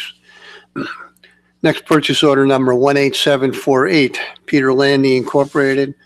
This is emergency work for roadway repair work required due to a water main break on Larissa Lane. Total for the repair is $26,300. Motion for approval. Motion by Mr. Amiano. Second. Second by Mr. DiPaolo. All in favor? Aye. Any opposed? Motion carries.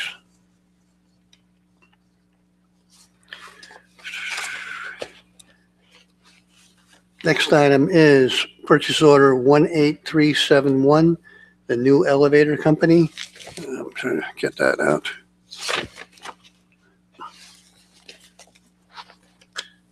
I don't know where it went. Should have your tablet. Oh, it was attached to paperclip, got it. West Tech Elevator Services.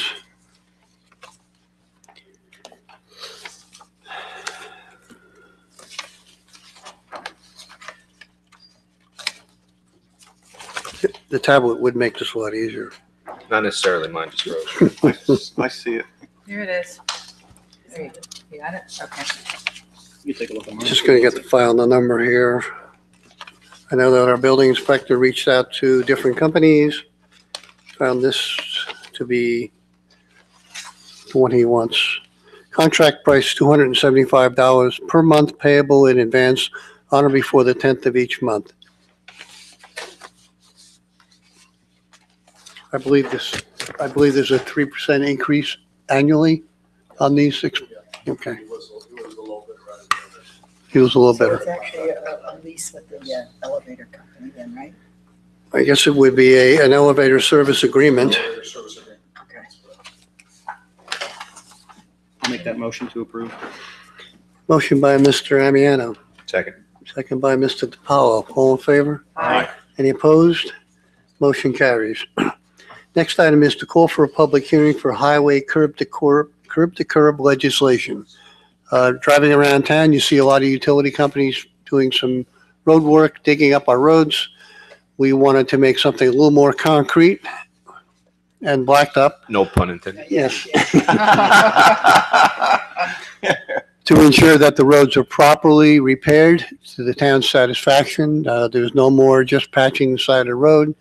The repairs will be required on certain instances to go from curb to curb. Other situations will be center line to curb. But this public hearing will be giving some details on the requirements. It's a good thing for the town to have this guidance to go by. So the public hearing we can set for, what do you want to use, the 10th on this? 10th? September 10th? I think 25th. Yeah.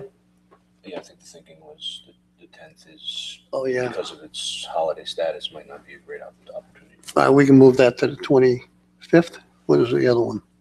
It was 10th. No, the 25th, you said? No, Yeah. we can, yeah. September 25th. All in favor? Aye. Aye. I need a motion and a Motion, second. Oh, wait. motion to hold a public hearing on September 25th. Motion by Mr. DiPaolo, Second. second by Mr. Saliano. All in favor? Aye. Any opposed? Motion carries. Next item, which is one of a concern for our town, is a public hearing on vape shop legislation. There's legislation that we have received from our town attorney, which will extend some regulations throughout the town on where, when, and how these vape shops can be in the town of Mount Pleasant. So we would set this also up for September 25th. Motion to set the public hearing for September 25th. Seconded. Motion by Mr. Amiano, second by Ms. Smalley. All in favor? Aye. Any opposed? Motion carries. Next item is authorization for Mount Pleasant Drainage District under town law. This will authorize our town engineer to create a map of the drainage district throughout the town of Mount Pleasant. The reason for this is there is no mechanism to pay for decaying drainage throughout the town of Mount Pleasant. This will give us funding so that we're not going to bonding or for all these major repairs that we have throughout the town of Mount Pleasant. This is long overdue, and I think it's very good for the town of Mount Pleasant. But this resolution will authorize our town engineer, David Smith, to create a map of all the drainage in the town of Mount Pleasant. And then we will have another meeting on this to authorize a permissive referendum on this before it's approved. So this resolution will basically authorize our town engineer to move forward. You'll be able to do the permissive referendum for November. Because we have to have a permissive 30 day. referendum. It gets expensive. You can do it on, you can do it election day. Or we don't have time. Why do we? That's a permissive. If David gets the mapping done for September, we could authorize moving forward on the permissive referendum at that point. I believe so. I haven't looked at the dates on it. But I don't know that Dave would have a terrible amount of problem. No, I think he already has, for his MS4 paperwork, he already has pretty much all the mapping complete. It's just a matter of just some details he needs. There's a certain section that may have to come out of it. Something might have to be added, but for the most part, with the MS4 mapping, it should be there. So hopefully you can have somebody in the month. I don't want to speak for Dave on the board. I know he's very busy guy. I know we could probably authorize this first or second meeting in September, probably to move forward if Dave is comfortable with it. All right. I need a motion on this. Motion for approval, please. Terrific idea, by the way. Motion by Mr. Saliano, Second.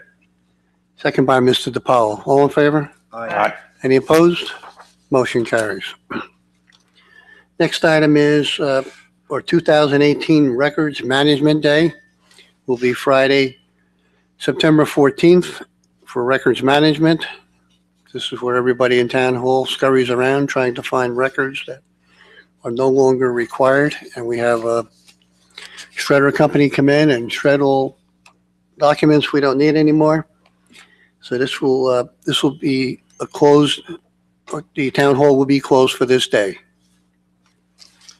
Motion for approval. I'll second. Motion by Mr. Saliano, second by Mr. DiPaolo. All in favor? Aye. Any opposed? Motion carries. Next resolution is for Mount Pleasant to become a Greenway community. What this does is it makes access to some grants available to us. And there's no negative side to this. It's just a matter of becoming a member of this Greenway program. And being that we're in the process of reaching out for grants for a number of things in town, this can only be an asset. Move for approval, please. Motion by Ms. Smalley, Second. second by Mr. Saliano. All in favor? Aye. Any opposed? Motion carries. Next item is I have our receiver of taxes report from Ms. Papa for records. And we have our current rate of interest is 1.30%. Move on to business from the floor. Anybody want to talk on any topic? It's welcome to do so at this time.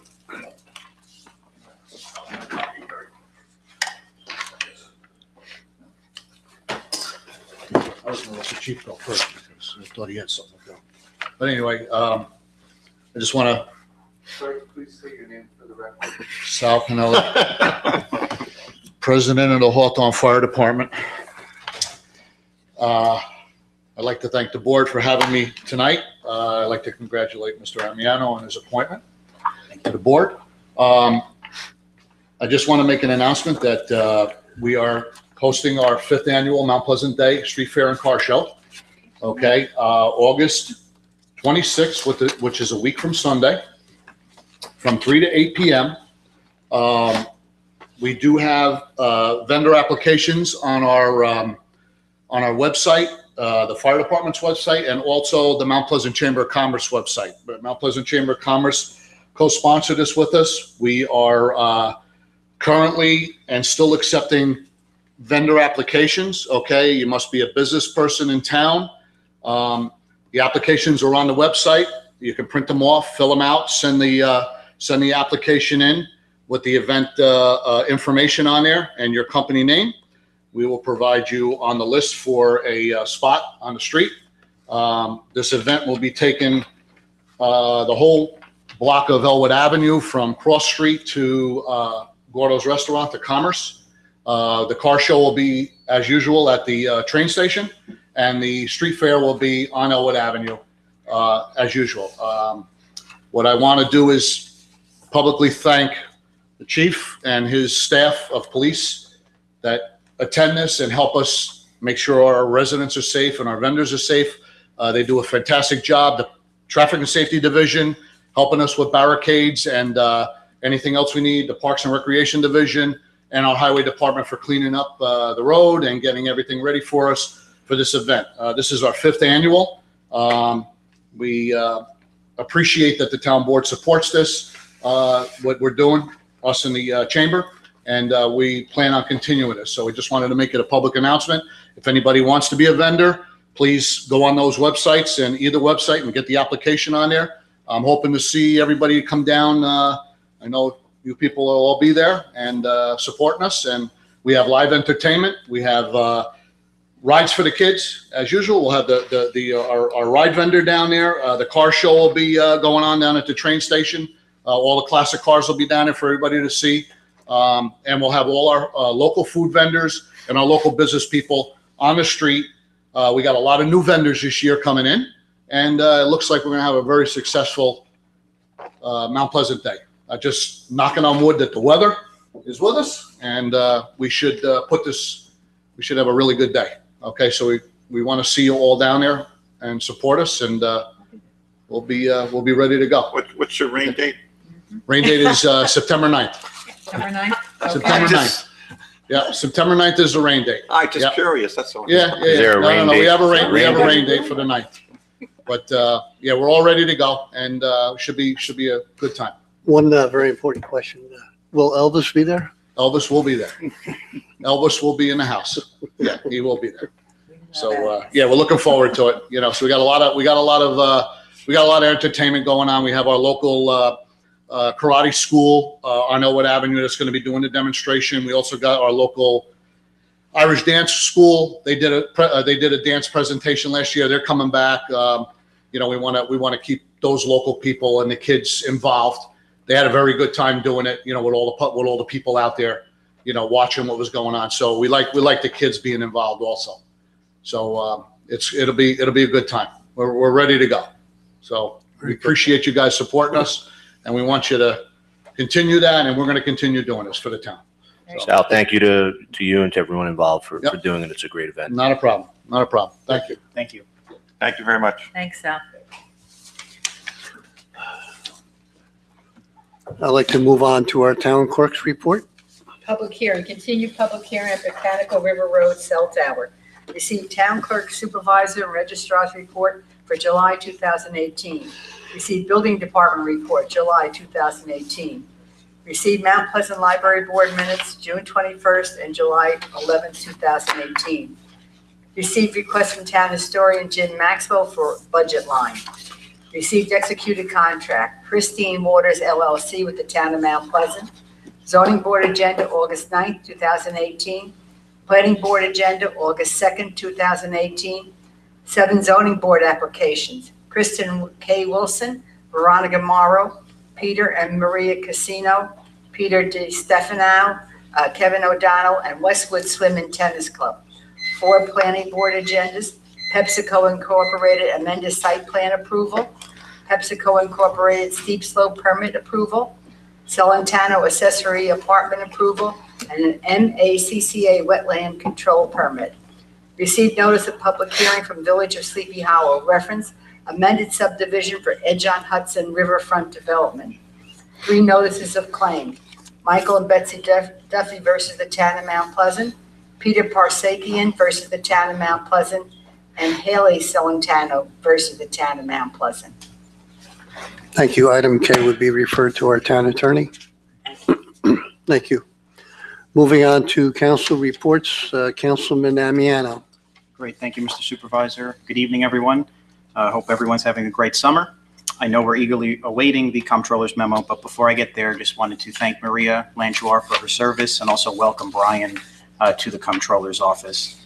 One note before we get to the long-awaited memo, the town's bond rating was increased this summer on July 31st from AA2 to AA1, which helps with lower interest rates when the town goes out to bond and borrow money. So a good way to start the fiscal year for sure.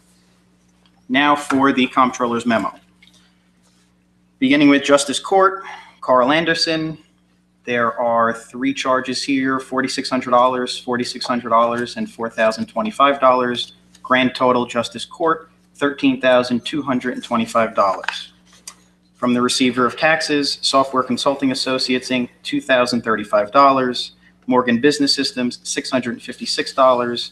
Total for the receiver of taxes, $2,691.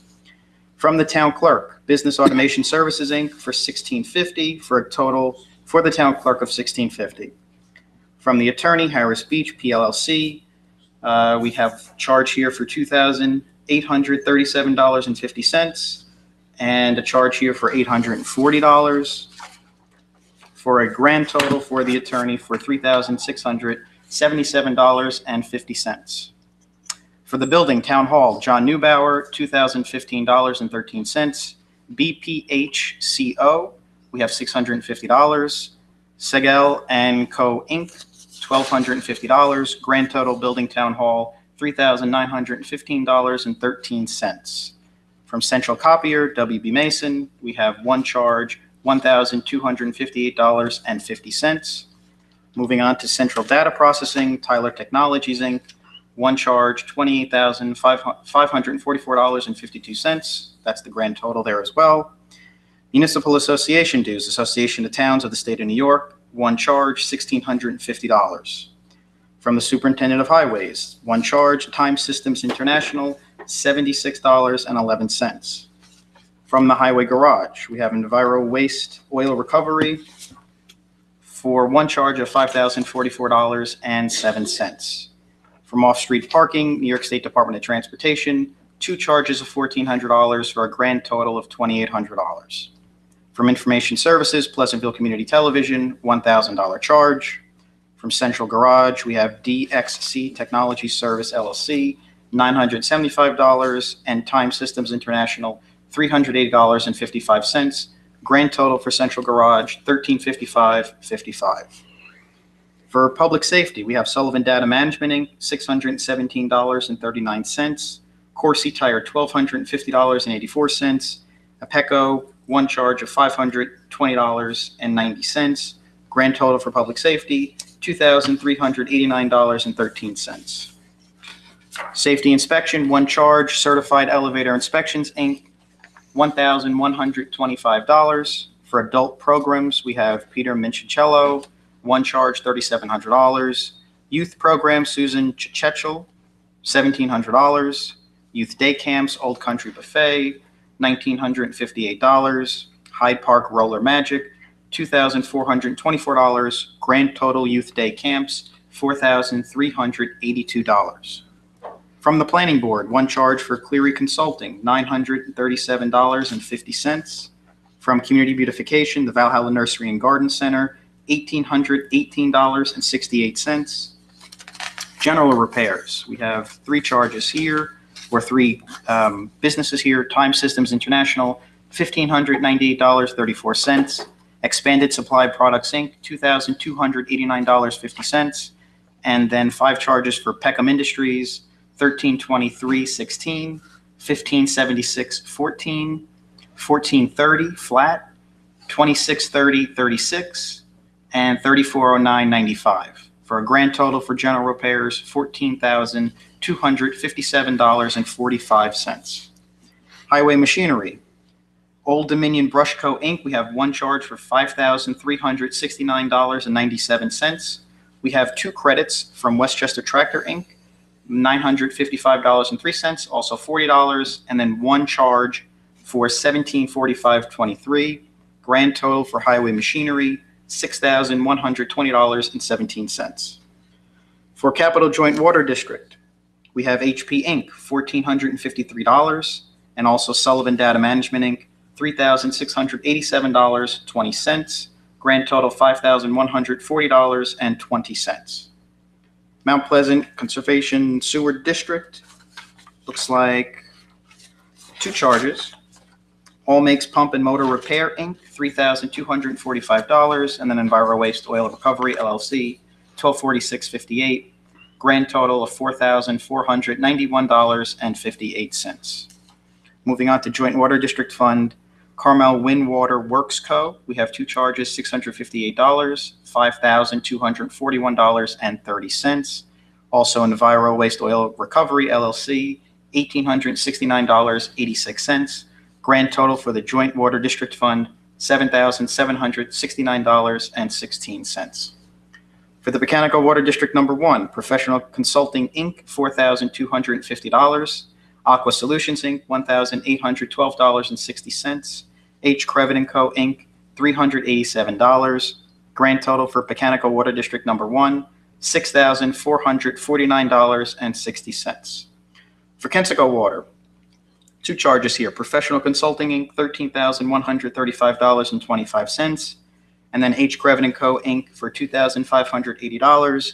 Grand total for Kensico Water, $15,715.25. Trust and Escrow, Agency Escrow, we have multiple charges here from Cleary Consulting, $125, $125, $562.50, $1,000, $125, $625, $625, $625. Grand total Trust and Agency Escrow, $3,812.50. Gifts and donations, card member services, we have $50, $50. We have JT Graphics Inc. for $288, and then Ricky Blues for $600. That's a grand total under gifts and donations for $988, for a grand total for tonight of $147,683.60. So moved. Motion by Mr. Amiano. Second. Second by Mr. Saliano. All in favor? Aye. Any opposed? Motion carries. Hope everyone was writing all those numbers down on their calculator. Next, we move on to the authorization for final payout for 2 retired police officers. The first one here is for Robert Miliambro. These payments are for accrued time per contract, for a total for Mr. Miliambro, $52,440.51. If I could move these together. The next one is for Richard Sioka, thank you. Again, accrued time per the contract, grand total $25,338.51. So moved. Motion by Mr. Amiano. Second. Second by Mr. Saliano. All in favor? Aye. Any opposed? Motion carries. Thank you very much. Thank you.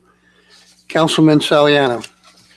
Thank you, Mr. Supervisor. Good evening, ladies and gentlemen. My report is from the Police Department. We have several items for you this evening. The first item is less lethal instructor armor training.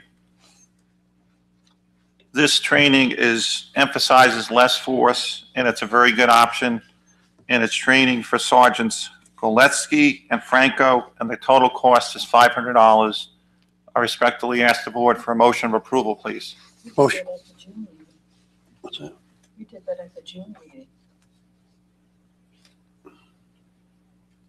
Same thing? Or is this different individuals? What did you say? Same individual.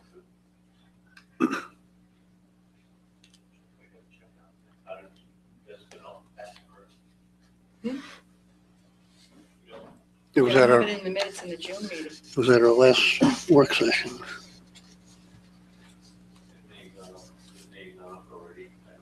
The training came up in a hurry, and if obviously I'm not 100% sure, I mean, the session came up first. Yeah. Definitely. Yeah, I'm sure I did it in the June meeting. It's Because I tried to get the date, and nobody could give me the date downstairs because you weren't there. So it's This already, memo was in July, though. July 26th. maybe perhaps we just should approve it anyway. And All right. We can approve it and rescind it if we have Why to. don't you approve it, conditional upon the fact that it already hasn't been approved? Exactly. And if it has already been approved, then the condition is not met, and it won't pass. Right. What he said, I move for that. I understood exactly what he said. Conditional approval, provided that it's not previously been approved. Right, so a motion to approve under the conditions that it has not already been approved. I can second that. Whatever that, no, I Thank you. think Mr. Saliana made the motion, Mr. DiPaolo seconded it. Yeah. All in Okay. favor? Aye. Any opposed? Motion carries. Okay. Thanks. And the second item was our promotion. Again, congratulations to John Bacardi for getting promoted to sergeant. And special thank you to a men or women of our police department for doing such an awesome job for us. Again, congratulations, John, and to his family. The third item, Mr. Supervisor, is request to dispose of obsolete, non-repairable equipment. And these are mobile computers. I'm not going to read the model number. It's just two computers that are obsolete. I ask the board for a motion of approval, please. Motion by Mr. Saliana, Second. second by Ms. Smalley. All in favor? Aye. Any opposed?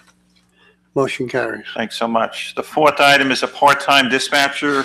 We want to hire Mr. Andrew Texera, who resides in Valhalla. This is an important position. It will reduce overtime if we hire this gentleman. I move for approval, please. Motion by Mr. Saliana, We have an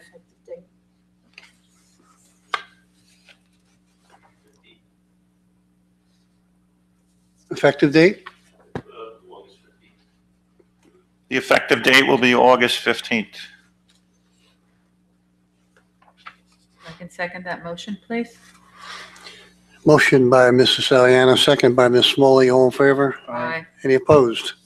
Motion carries. Thanks so much. Item number 5 is a purchase order 18911. This is for a video server and storage.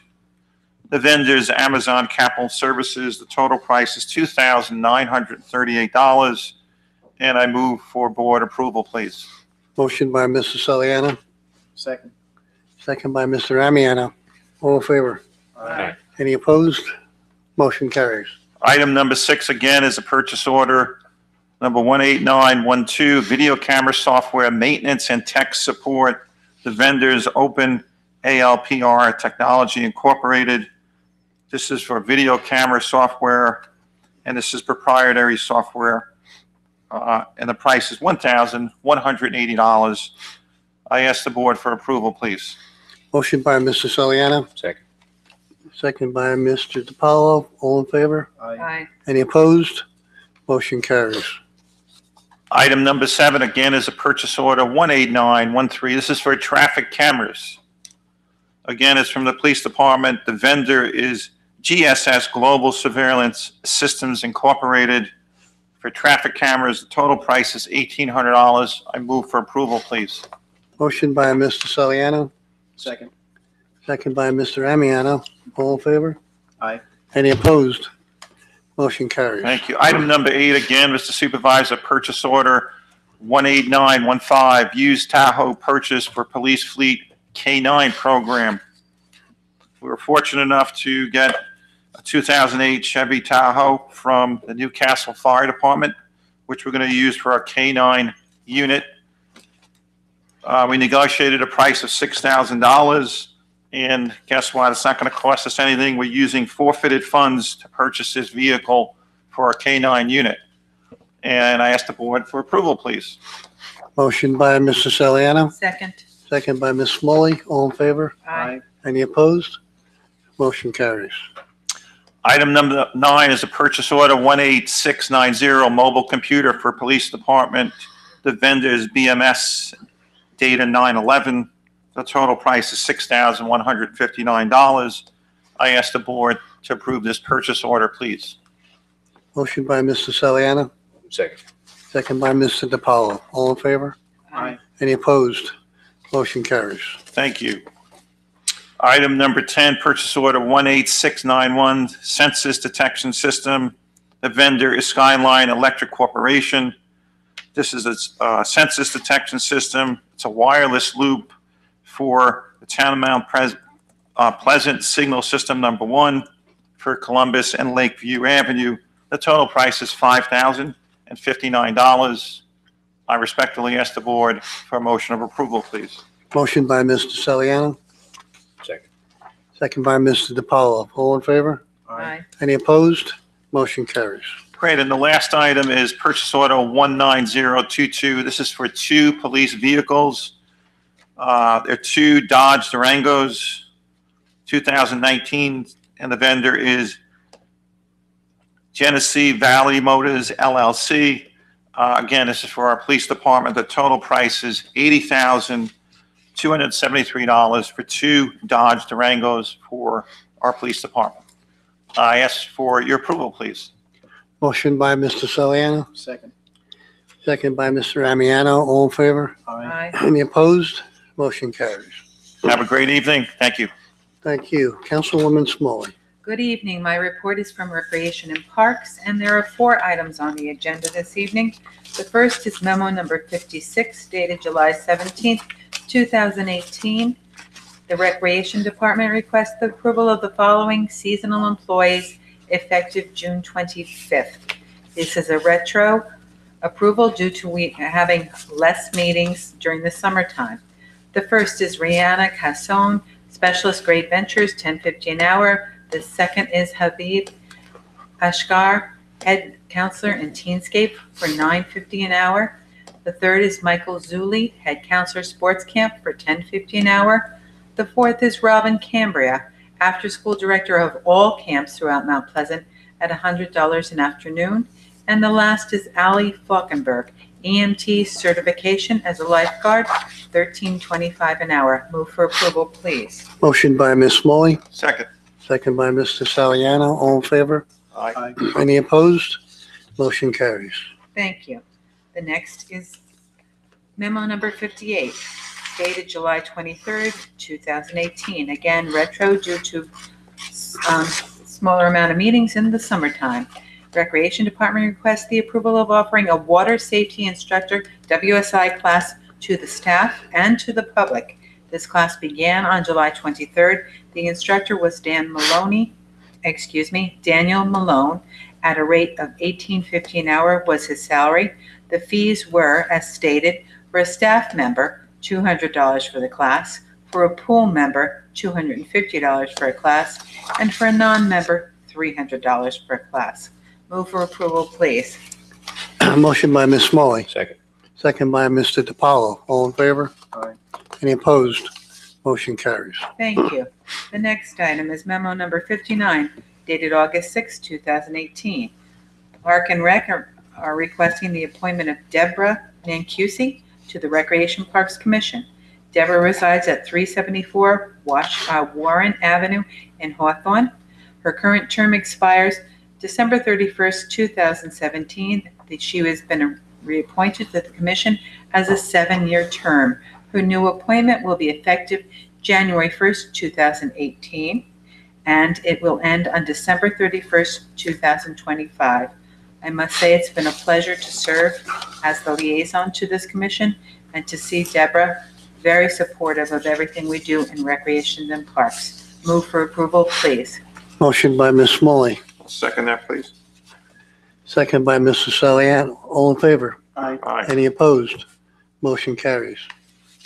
And the last item is memo number 60, dated August 6, 2018.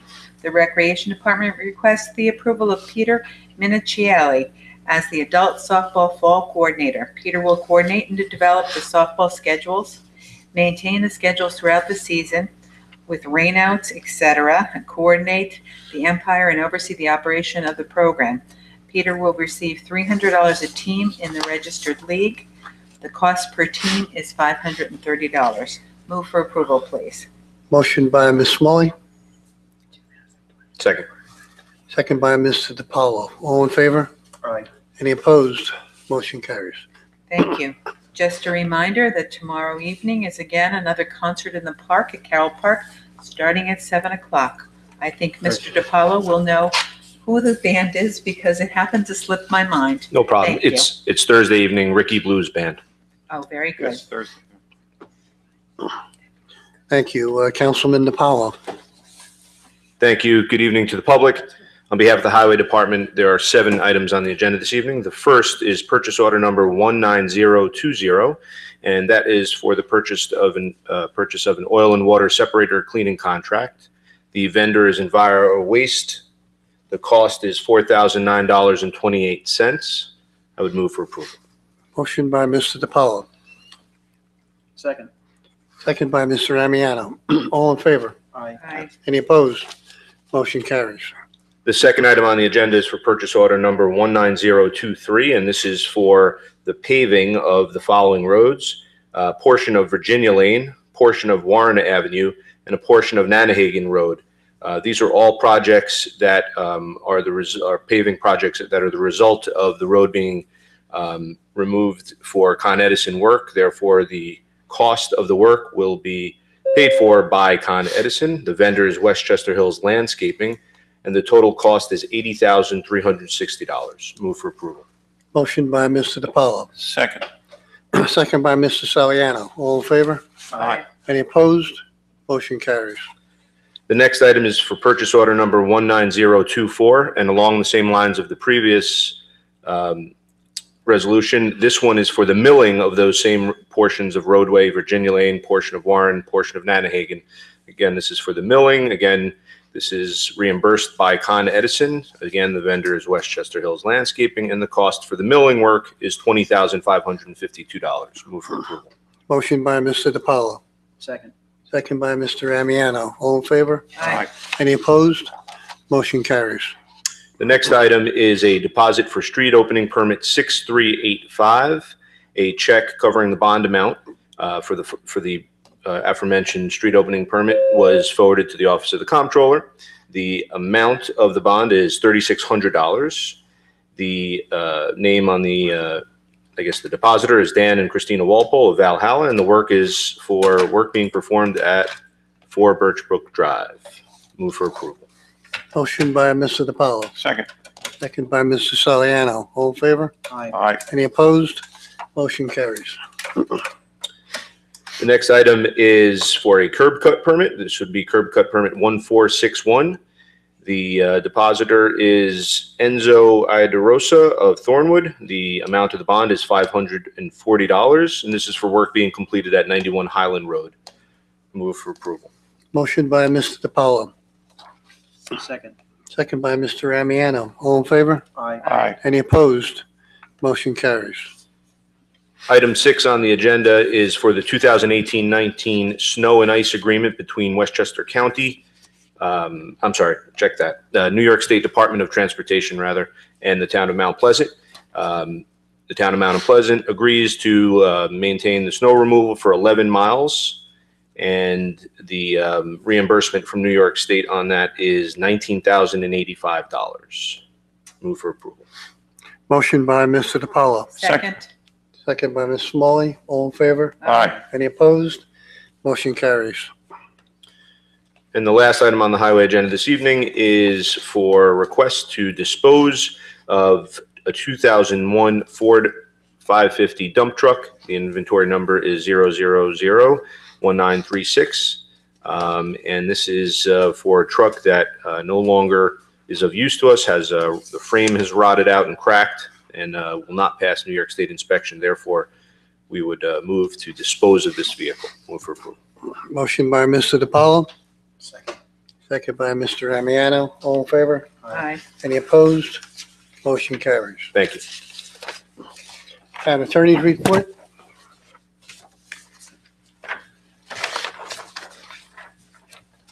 Thank you very much, Mr. Supervisor, members of the board. Christopher Feldman from the law firm of Harris Beach PLLC. We have 3 resolutions before the board. This evening, they're all tax certiorari settlements, which we've negotiated with petitioner's counsel, and also where appropriate, we consulted with the school districts. The first matter on resolution 488 of 2018 is for the approval of a settlement of a petition brought by Cross Associates for a number of years. That's properties at 11 West Cross Street in Hawthorne, and the total refund on that would be $7,000. Move for approval. Motion by Mr. DiPaolo, Second. second by Ms. Smalley. All in favor? Aye. Any opposed? Motion carries.